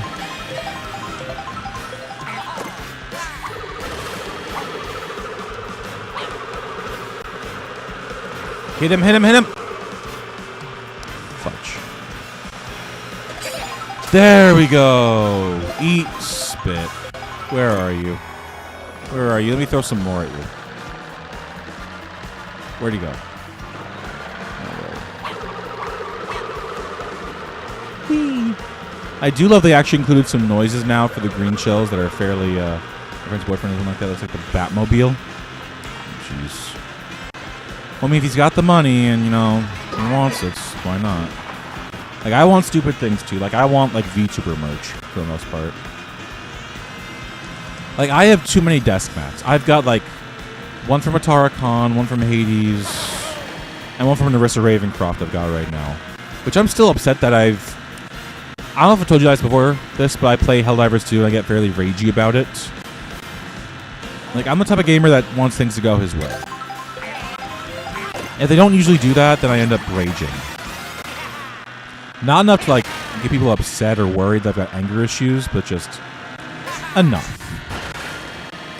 And what I usually do is, for Helldivers, if I get killed in some dumb way, I don't usually laugh it off. I just smack the controller on the table a couple times. And unfortunately, what that's resulted in is my Narissa Ravencroft anniversary merch desk mat has got some holes in it. Not like circular holes you can poke your finger through. Like small slits. And yes, you could poke your finger through those holes. I'm not happy about it, but it's a result of my actions. And the worst part about it is, I had to pay like extra for this because of the stupid fucking tariffs. Again, put all politics aside, political affiliations, presidential preferences aside. I had to pay extra money for something I pre-ordered 6 months ago. All because, what, you should have made this in America? We don't have VTuber merch in America. I thought we would have with VShojo, but now we don't. Hololive is based in Japan. Like, what do you want them to do? Put their headquarters in Maryland now? Like, put all their factories in Arizona? I can't get this in America. The best I can do is go to like a Ready Player One or wherever that one arcade is. That's in Japan, but it's branched out to the US. The best I can do is go there, find their Hololive collab merch, and try for it. Even though it's not guaranteed because it's Crane Games and shit like that. I had to pay. I initially paid like $89 for like the Narissa set, which included the computer mat, sign card, keychain, the wallet, standee, shit like that. It cost me originally $89. I had to pay an extra $120 because it was not made in America and had tariffs upcharged to it. Hololive didn't pay that. Japan didn't pay that. China didn't pay that. I paid that. So all politics aside, fuck the tariffs.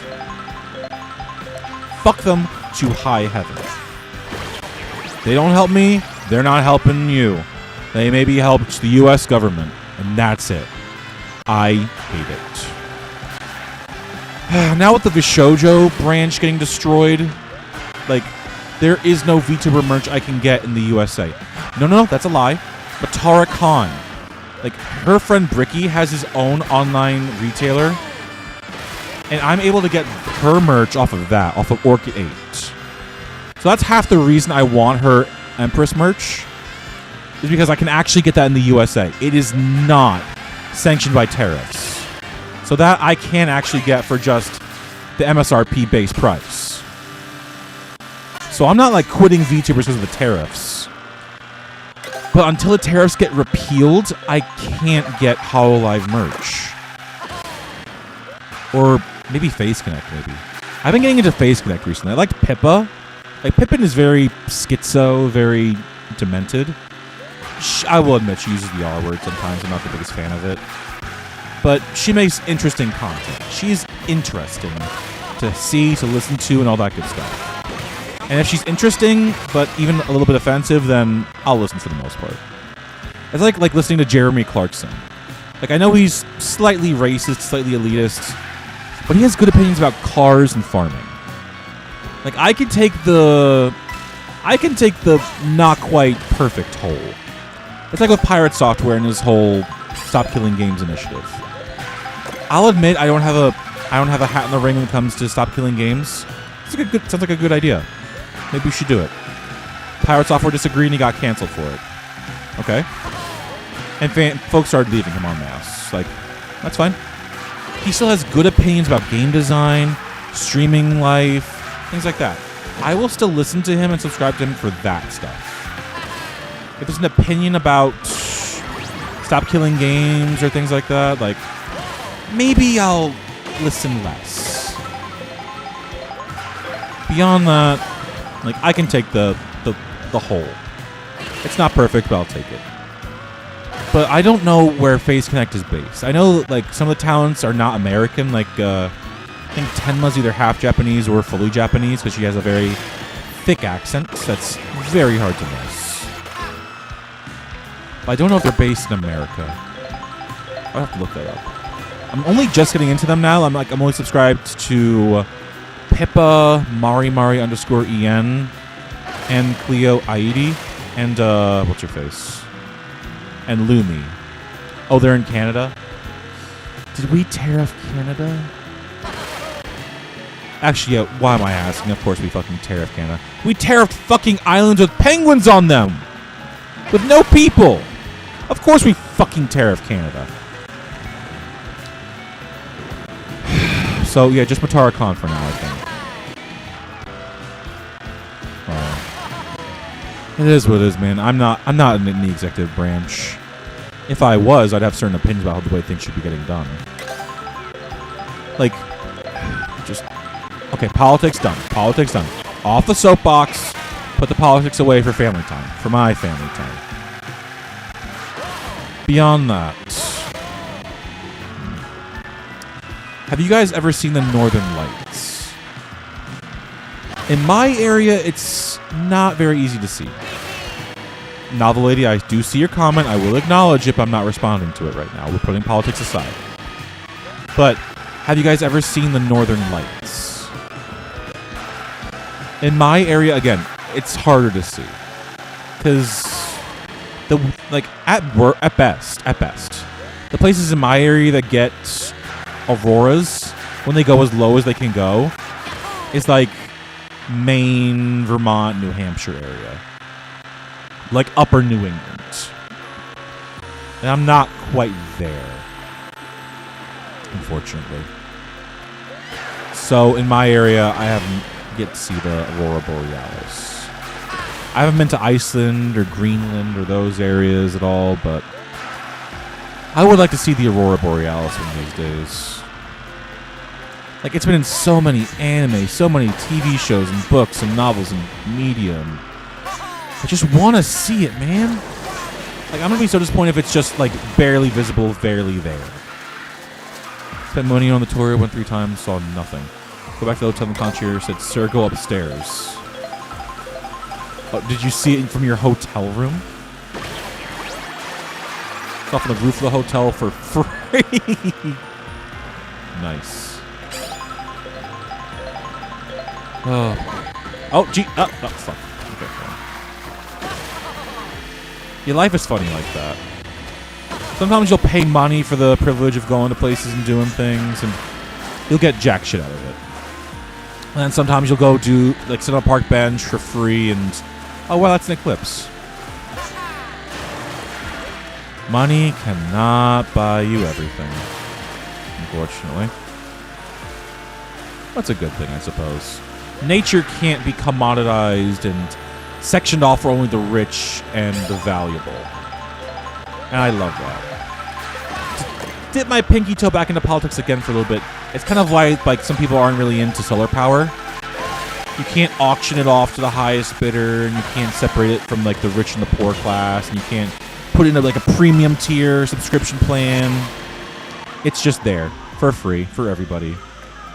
And because you can't monopolize sunshine, clearly no one's allowed to have it. Which is why we must blot out the sun with smog and smoke and disgusting fumes and chemicals to ensure that only the rich get it, never the poor. So that's just my opinion. And not all opinions are correct. Who knows, maybe I'll be wrong. I would not mind being wrong on certain issues. But one of these days I'd like to even go to Greenland and Iceland. Just for, like, a history tour. Like, I know they're not as historical or, like, as long a history as, like, Europe and Africa and Asia. But I don't know why people don't like wind turbines. They're amazing. Well, apparently they block the view. I know it's more of an issue of, like, old money, like, fossil fuel interests don't want renewable energy because they can't monopolize the winds. So they have to come out with emotional arguments. Like, it's going to look ugly at the boardwalk now. It's communist socialism coming to take away your bank checks. They're coming away to rape your wife or this and that and whatever. Just, they can't appeal to the logic of it because renewable energy is just good. So they appeal to the baser emotion. Like, God damn it, Novel Lady, you got me into politics again. God damn you. 40 more minutes and I think I'll check out. Ooh, is there anything in here?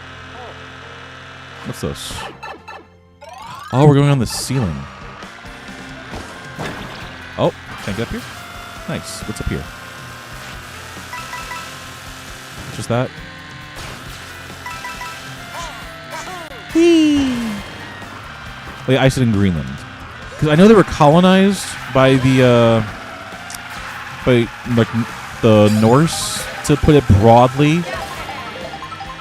And they do have their own histories that are worth looking into, but as a North American, given that NA education, we don't hear about it too much because, you know, is it America? Don't want to hear about it. Fuck off. The track isn't one of the games. What is this place? Yeah, I'm just driving around at random. Well, here's the way it works. Let me go to the map.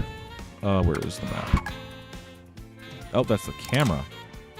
Hold on. Just you can go around the whole map. The idea, the big selling point behind Mario Kart World is you go from, like, let's say, Choco Mountain to someplace like Mario Brothers Circuit. The idea is you race around like Mario Brothers Circuit to start, and then you take the highway and drive to Choco Mountain and drive at Choco Mountain. That's the big selling point. Like, the whole point of this stream is I'm driving around at random and just yapping at you guys until I'm tired to stop. That's the whole idea. I think right now I am Luigi, not baby Luigi, and I am somewhere. I can't see me on the map. Oh, here I am. I'm here at Mario Circuit. Right now I could take a turn to the northeast and go to Busimina.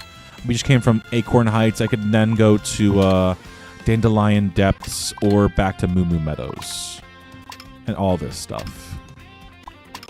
I've got all the Luigi outfits. Well, actually, since we all have the Luigi outfits, I'm going to pick somebody else to get more outfits for them. Who could use some more outfits? Does Yoshi need more? I like Yoshi a bunch, so I need to see if he needs more outfits. Where is my guy Yoshi? There he is. He's the white one. He needs one more outfit. Let's skip him for now. Koopa Troopa? No. Rosalina? No. Peach? Where's Peach? Daisy's over here. She needs 3 more. Pauline already has her 2 outfits. Where's Peach? Oh, right here. Oh, wow, she's got a lot of outfits. All right, we'll go with Peach. We're going to change characters here. Yeah, we got all Luigi stuff. Actually, I'll probably be doing this in the future, too, just to get outfits. Because this is an excellent way of doing it. You just drive around at random, doing whatever the hell you feel like, picking up the items, and just getting new outfits. This is good. Ooh, the carpet flyer. That's cute. The stellar sled. This is cute, too. I'll go with this one. It looks more like a Rosalina thing, but I'll take it anyway. The more wacky it is, the more I want to drive it. All right. Off we go again.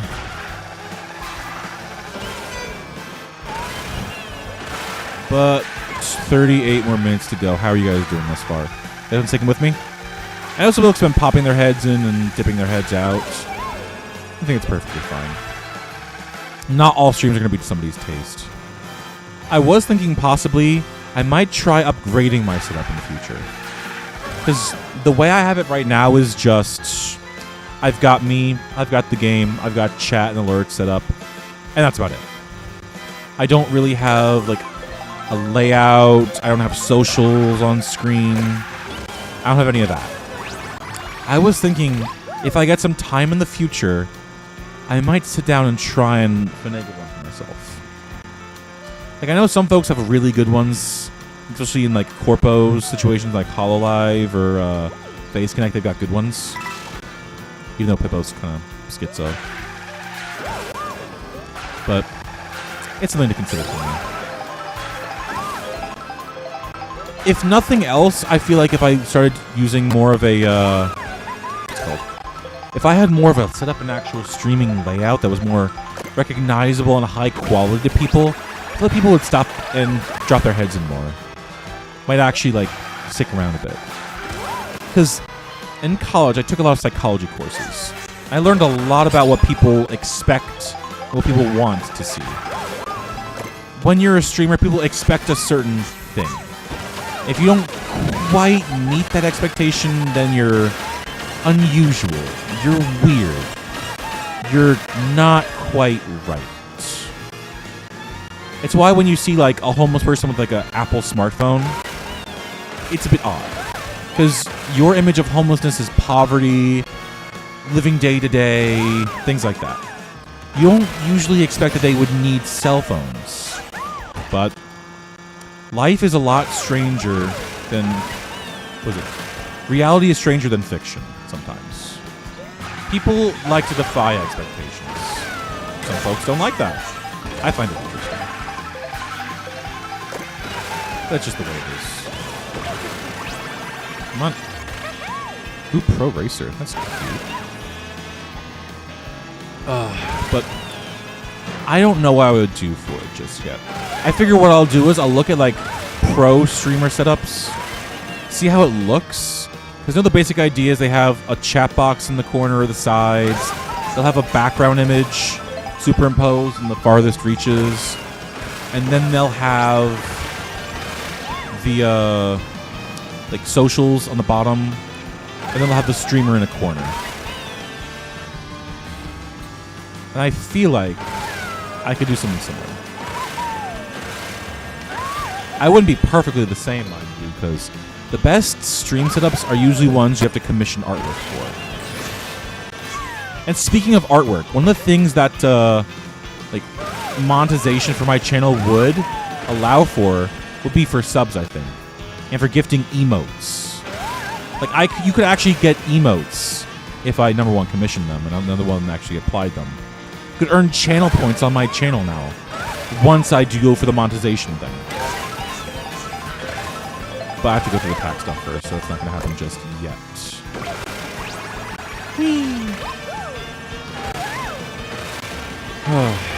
Life is hard. But if it was easy, everybody would be doing it. There'd be a lot less suicide. But man, I am tired. My lungs are feeling a bit heavier. My body's aching a bit. But I still like this. Even if it's just me and one other person, or even me and nobody, this is fun. I really don't mind this. Driving around and just doing nothing particular. Collecting cards, collecting skins. It's fun. I don't mind this too much. Speaking of fun, for next stream tomorrow, we're probably going to be doing Breath of the Wild. I had considered going straight into Tears of the Kingdom because I've already done my own personal Breath of the Wild playthrough. But I figured if I'm making content, I'll make content out of like the updated graphics. The Switch 2 graphics for the Breath of the Wild. Thank you for saying that. That way, it's very nice of you. But we'll do Breath of the Wild first. I don't know how much the graphics are going to be improved from Switch 1 days. Hopefully it'll be nice. I've seen them a little bit and it looked good. I don't know. It had been a while since I played Tears of the Kingdom and Breath of the Wild, but things looked good. Nice. Hopefully you'll like them too. 1,100 kilometers. Nice. There we go. Got some foodies. Am I just driving in circles? Let's go over the flowers. Oh. We want to get out of Moonwood Meadows. We're going to go across the grass. We're going to do some off-roading here, guys. We just stick to the roads. We're not going to see all the beautiful stuff. So here we go, off-roading it in our sled.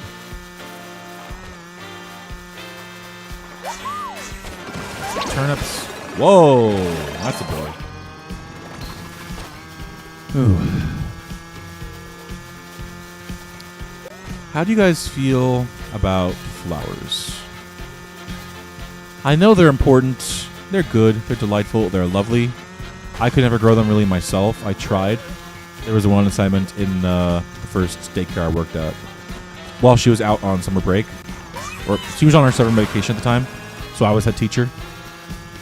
And the assignment was that I had to... we would take the sunflower seeds that had already grown into plants. We would plant them outside.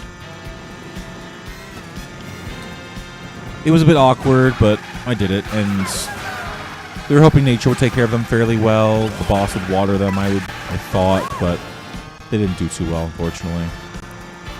But now they're part of the circle of life. I did try planting some seeds before, only once, back when I was in middle school, that my grandma had given me. She gave me some oregano and basil seeds. Being very Italian, I think she intended me to cook with them. Which, unfortunately, I didn't really get the chance to do.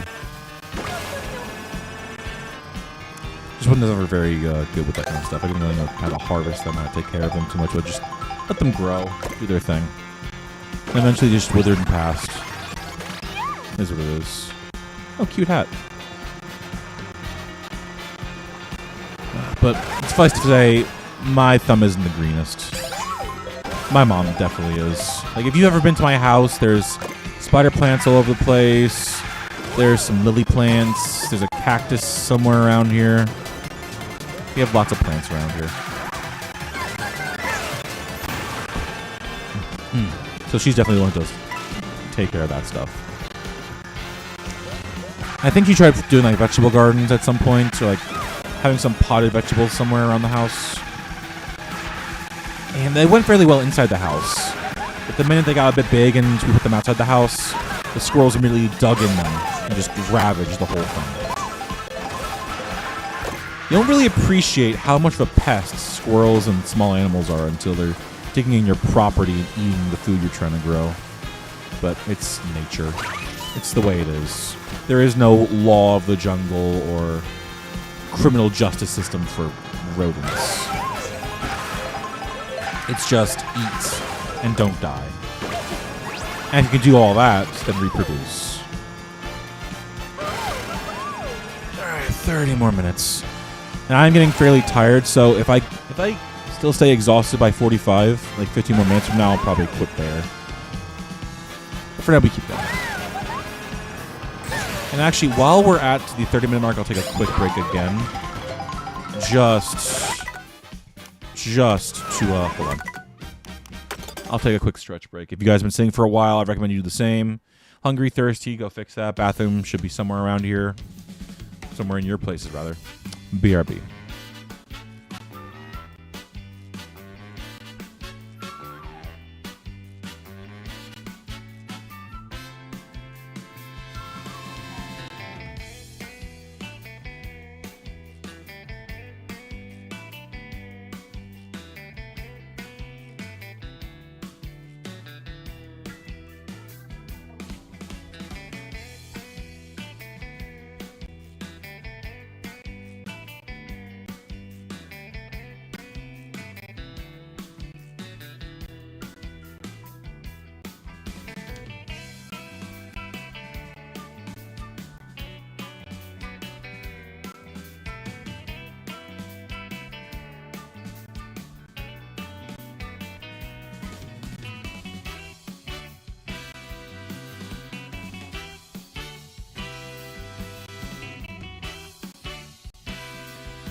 Oh, and by the way, one other thing I forgot to mention.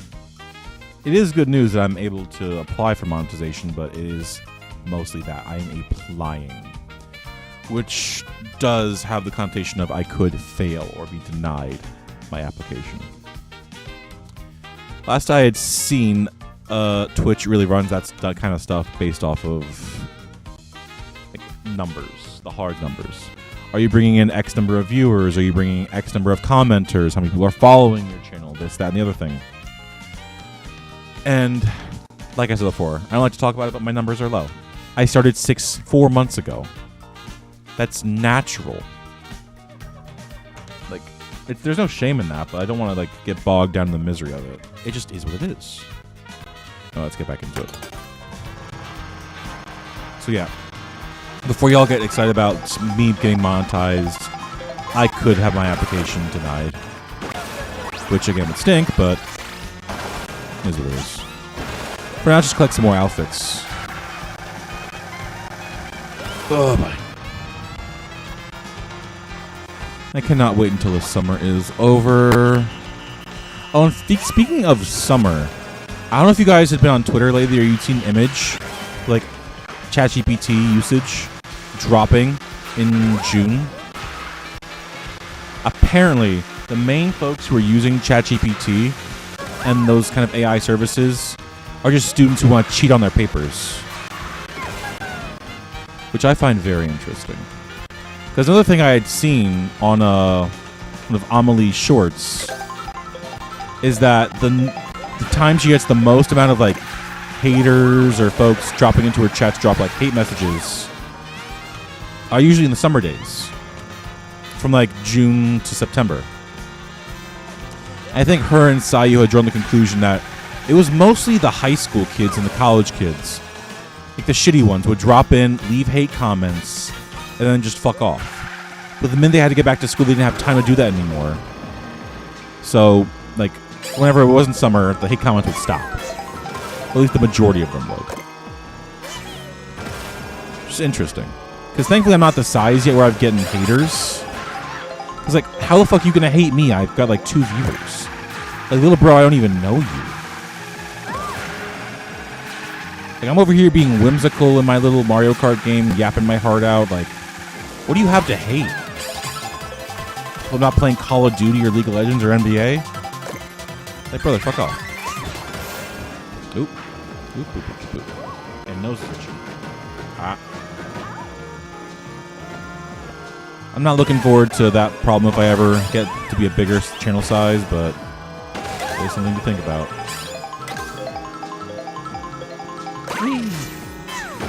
Alright, Kordivost. No new outfits yet. Come on, man. Oh, well. Summer will be ending soon, and things will maybe pick up. And based off of what Amelie said, then summer months are just more high traffic for streamers and content creators. Since folks are, for the most part, out of work, if you're a teacher, or if you're a student, you're out of school and college classes for a bit. So you got more time to consume content, chill, relax, go online, do stuff like that. Don't know if that means I'll get more viewers, less viewers.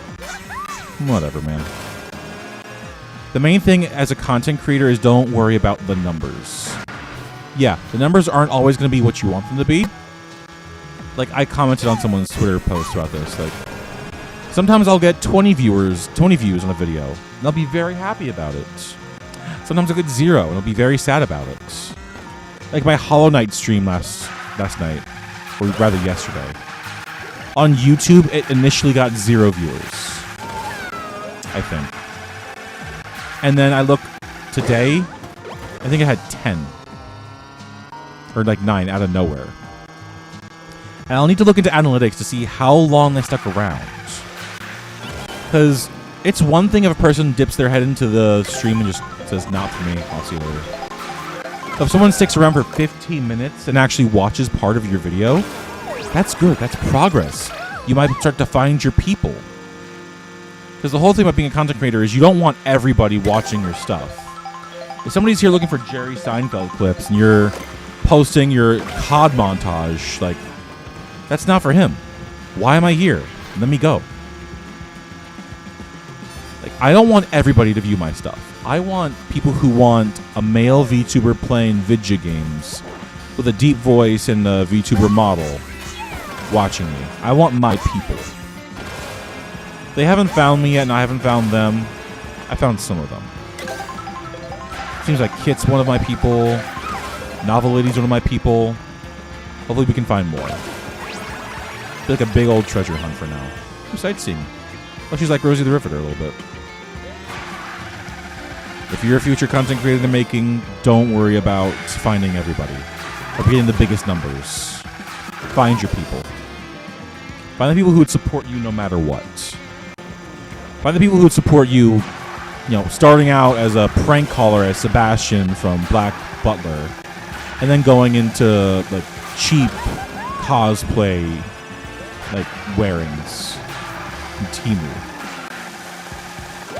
Like, if you can support that content creator through all these changes, then you're definitely one of their people.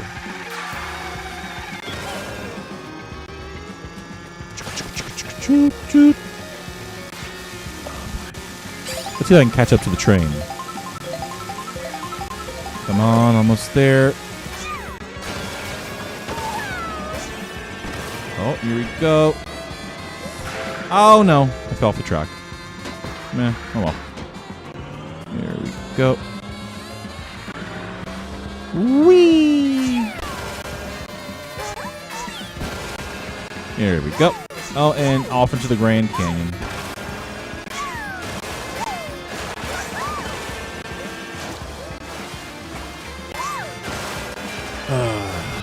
Come on, train. And that reminds me of a little joke I had heard. It was like an old Facebook meme, too. Apparently, it was some train in England, I think. They were giving a warning. Like, passengers beyond the white or yellow line will be sucked off by train. And naturally, what they meant by that is the train will, through the gravitational forces, vacuum forces, like the air moving past it, it might suck the passenger away from where they're standing and into an early grave. But of course, the dudes took it as like, train will suck us off. Oh yeah, come on, train. Unzippers the fucking pants. Oh boy. I haven't been on too many trains, I don't think. The main time I've been on a train was to head into the city nearest to me. I won't tell you which one that is, by the way. Taking a train in that way to do some student observations. Because what I had to do for my one of my education courses was I had to observe a teacher teaching in an actual classroom. And part of the assignment was we had to go out, like email certain schools and ask if it was okay. Oh, pardon me. And early Nullius, being young Nullius, of course, he didn't want to do any work. He wanted to sit there, he wanted to play Smite and just do nothing. Among other things I'm not going to mention. So, of course, the teacher knows some students are like this. New York City subway. I don't think I've been on it too much. I went on it once, I believe, for a Pokemon trip, but that's a different story. But the teacher knew some students were like this, so she does leave an option out there. She has this one school she's close to, and she does, long story short, she emails the school on my behalf, and they let me come in and observe. But it's a inner city school with no air conditioning in the summer. So I say I didn't have the best time, but the only times I've ever really been on a train were mainly to that city and once to New York and other places to do Pokemon stuff. The trains aren't really my biggest thing. I've been seeing videos on YouTube about people going on sleeper trains. And some of them seem interesting. Especially the one dude who went to India. Like, half the staff were like, "Yo, excuse me, sir, will you be giving us a 5-star review on Spotify? Or we need a 5-star review from you on Twitter. You have 1 million followers." Like, I don't know why that was. Maybe they knew he was a content creator ahead of time, or they just thought the white boy has, like, a following of folks online because, why is he in India? Do I play with viewers? Not this time around, Zipline. But thank you for asking. That could be an interesting thing to do next time, but I'm a fairly small streamer. It would be more interesting if I played with like lots of viewers. But at my current size, I don't really have enough to do like a full party. That is an interesting idea. Tomorrow's Breath of the Wild novel, lady. That's not happening tomorrow or today. Tomorrow is another day. Tomorrow we'll discover what our God in heaven hath in store. I think Zipline just left. That's fine. If you know what you want and the person's giving it to you, then why not? Good on them. Tomorrow, what is it? Tomorrow we'll discover what our God in heaven hath in store. One more dawn, one more day, one day more. Blech. I'm not the very best at holding a note. I haven't gotten much music training. I don't know about you guys. Like, if you guys have gone like, have you done any singing, opera singing, choir singing? As a kid in elementary school, I was actually in the choir club. I didn't do too well. Yeah, your idol, no.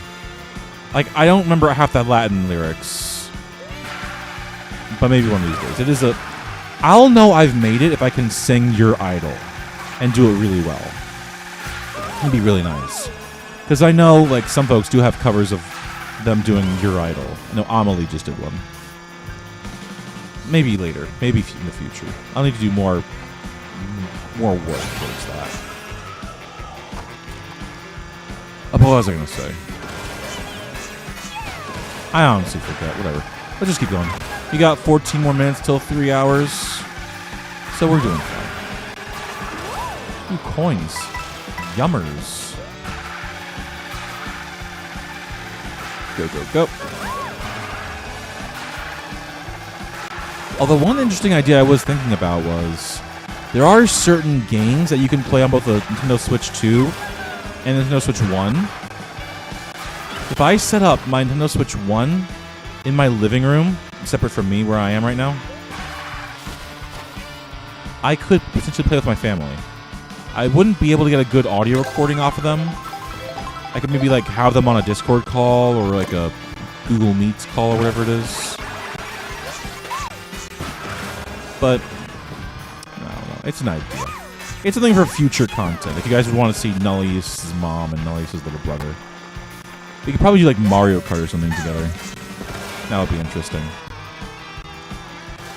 Again, trying new things isn't necessarily to make them work or if they're actually for you. It's mainly to see if you can grow, learn new things, and adapt to new ideas. Can you grow as a person, or are you just going to stay the same forever? Because to never change, to never try new things, to never grow, is to die a very small death. You'll still walk, you'll still talk, you'll still go around and say hi to your friends, but in a way, you will have died.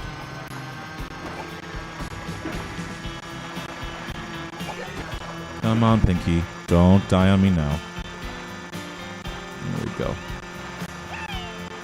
You have to take a break for that one. But how are you guys doing? You've been sticking around with me for a fair bit, Novel Lady. You doing alright? Anybody else lurking in the chat? Hopefully you guys are doing okay. Don't say anything in the chat if you're doing alright. Just remember, if you've been sitting for a while, like for doing computer work, school work, what have you, don't forget to take a break and stretch every now and again. Like, I can't tell you how much it's actually helped me. Like, if I just sat here and done nothing but sit, my spine would be in so much pain. Like, growing old... Oh, dinner's come up for you? Very, very nice. Hopefully you have something... Hopefully you have something good in store. I know me and my little brother like takeout food, but hopefully he understands that we can't have that every day. Like, with autism, it's hard to explain. Or it's hard for him to just internalize the idea. But hopefully he gets it. Because when you're tired and hungry, You know, a quick McDonald's or Burger King's good and all. You know, the King, the Clown, and the Colonel, as Anthony Bourdain would put it.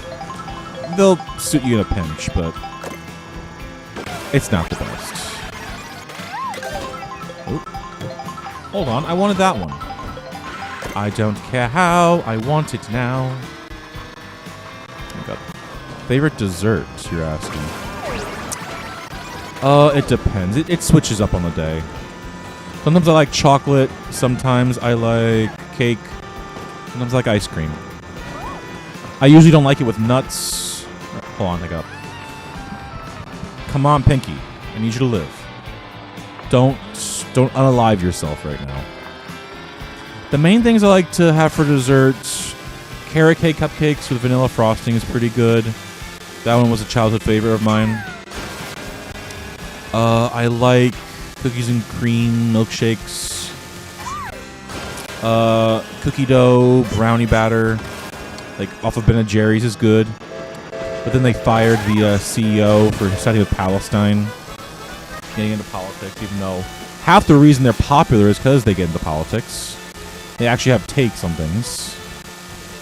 Like, I remember, like, from what I heard, their very founding story was they were fighting against, like, censorship and, like, monopolization of, like, some big ice cream brands in their local area in Boston. And they had a whole ad campaign against them. And they even took them to court for, like, trying to infringe on their copyright of ice cream or whatever it was. I don't know the exact story. You might need to look it up. Like, Ben & Jerry's founding, like, lawsuits and whatever. But Ben & Jerry's are known for their stories, for their takes, for having integrity, as you would put it. I can't do that? Here we go. Here we go. 3, 2, 1. Here we go. 3, 2, 1. Nope, that's into it. 3, 2, 1. Here we go. So yeah, go to the inner side and switch them. Here we go. But to answer your question properly, Novel Lady, it depends. It really depends. Right now, my family's got a cake in the fridge that they got on sale. Some darn good Cherry Garcia. I haven't tried Cherry Garcia. Like, I don't know. I still remember when my head teacher in my first daycare brought in some Rita's shaved ice, and one of them actually had like had like cherry pulp in it. I couldn't quite understand every time I was having some of the cherry. I was tasting this chewy, mushy thing. Until I realized, oh, that's the fucking cherry in it. You dipshit Nullius. But you learn something new every day. But as for Cherry Garcia, I haven't tried it. I wouldn't know if it's any good or not. It could be literally garbage and I wouldn't know. But if you say it's good, I'll take your word for it. Alright, 8 more minutes and we're going to wrap. Is there anything you guys want to ask me? I'm mostly just yapping on my own, but this could be like an AMA if you want. I don't really have the viewership for an AMA. Like, the first question somebody asked outside of Novel Lady was, do you play with viewers?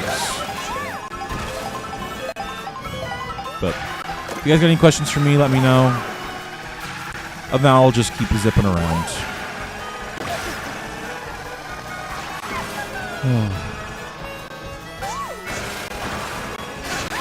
Ooh, bounce. Nice.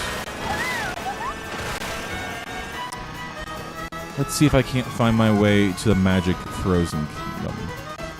If I could just somehow head towards that area, that'd be good. I'll even sell for the city right now. Let's head into the city. We're just gonna drive straight there like a Skyrim. Play shit. Okay, what we're gonna do is we're gonna go through the water, travel over this creek, go up the side, and keep taking the road and the bridge. There's a reason people have infrastructure. Hello, Spike. Go. And Pinky, come on. Get with it here. You're making me look dumb in front of the viewers. Alright, here we go. Yummy, yummy food. Alright, hold on. Alright. Can I get a motherfucking a burger? Oh no, I got better than that. Oh my god. I wish it wasn't like marinated.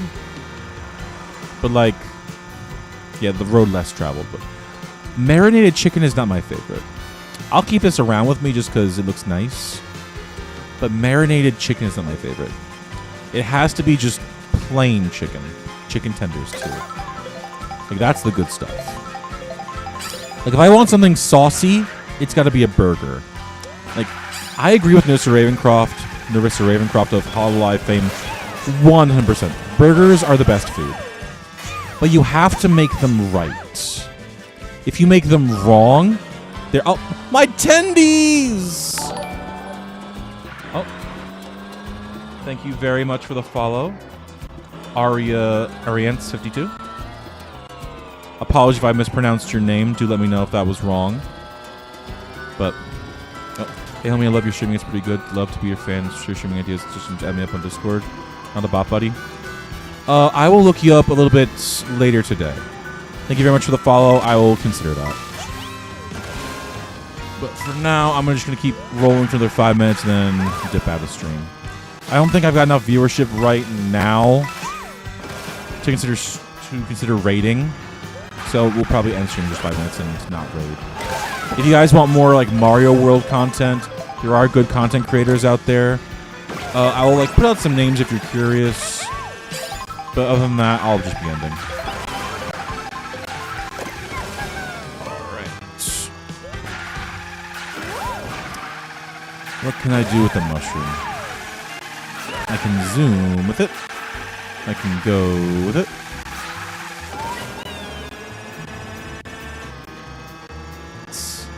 Oh, I think my mom just made a picture of a cat. I don't know how like most YouTubers have their phone set up and whatnot. But right now I'm using my personal phone. So whenever I get like a text from somebody, like my mom just now, I can see it just right in front of my face. You send me a text message about... Whatever. Oh, but man. Man, we've been going for a while.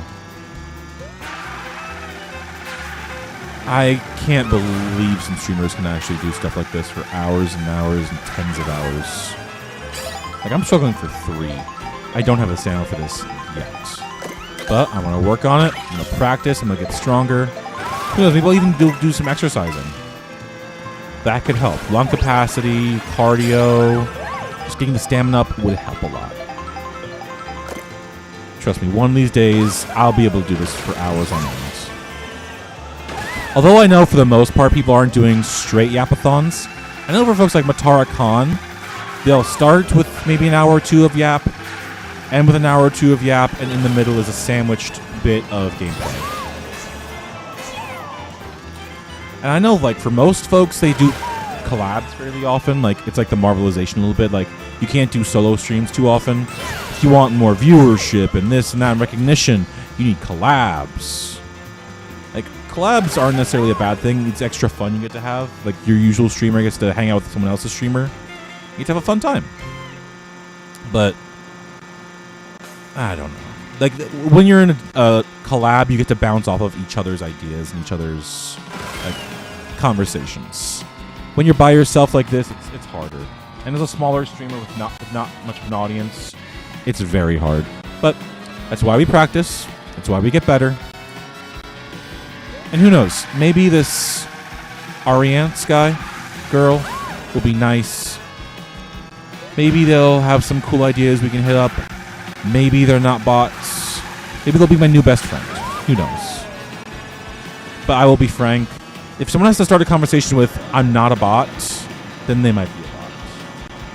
It's like in Game of Thrones. Any king who must pronounce, I am the king, is no true king. Usually you have to start with the conversation with, I'm not this, you're usually that. Or if you have to yell it that I am this, then you're usually not. But who knows? Maybe I could be entirely wrong. Maybe you're a good person. Maybe you have my best interests in heart. Why not? Who knows? But I am, to be honest, I'm a little skeptical. Because it would be very easy to prey on a new VTuber, new streamer, doesn't quite have their sense of directions ready yet, doesn't quite have a good sense of bearing yet, open to manipulation, that they don't quite understand manipulation. Who knows? I'm a new VTuber, like a current president who thinks he's the smartest man in the world and is actually the dumbest. Yeah, that's the Dunning-Kruger effect. People who don't know what they're doing think they're very qualified, and then there's the opposite of that, where it's you're overqualified, but you don't quite recognize that. But anyway, for now, I'm going to stay the way I am. If I find some folks who I want to collab with who are nice, maybe I'll collab with them. But for now, we crossed the 3-hour mark. So, folks, here's what we're going to do. We're going to quit free roam. We'll put Peach on this stream. And we'll let her drive with the music in the background for a little bit. And I'll plug my socials. I'll check if there's any other channels worth checking out right now, and then I'll quit stream. But for now, thank you very much for coming around to say hi to me. My name is Nullius Verba. I'm a male independent VTuber. I like to play games like Mario Kart, Hollow Knight, Hades, and among other things. You can usually catch me 12 p.m. Pacific Standard Time, 3 p.m. Eastern Time, and 9 p.m. Central European Standard Time. I like to stream 3 weekdays, usually Monday, Wednesday, Friday, and at least one weekend day. For this week, we're only going to be streaming tomorrow and then not on the weekend at all. So catch me at the times I just said, 12 p.m. Pacific Standard, 3 p.m. Eastern Standard, 9 p.m. Central European Standard. We'll be starting a playthrough of Breath of the Wild. And we'll be doing it using the Switch 2's graphics engine, which should make it look nicer than it usually does. Beyond that, I will show you my socials uno momento, por favor, so you can check me out and stay up to date on what I'm doing. Mostly what I do is I just post updates on when I'm live and what the calendar is going to be, what my stream schedule is going to look like. But if you want to find me on Blue Sky, if you want to go here, it's Nullius Verba VT, Nullius _ Verba VT, with an eclipse sun picture and a setting sun background like this. Very same for Twitter. If you follow me on Twitter, you'll probably see a lot of the things I like, which include, so there's some political stuff, there's some VTuber stuff, things like that. I'm trying to do a little bit less political stuff because I don't want to like polarize folks, but I really can't help it sometimes. It's just part of who I am. But for the most part, again, it's just I'm live and then this. But beyond that, I've been Nullius Verba. Thank you for coming out. I hope you guys have a good morning, day, afternoon, evening, wherever you are in our fine slice of the world. And I hope you all have a good one. I will see you again on Friday if you want to come around. Otherwise, I'll see you next week or not at all. Love you all. Have a good one.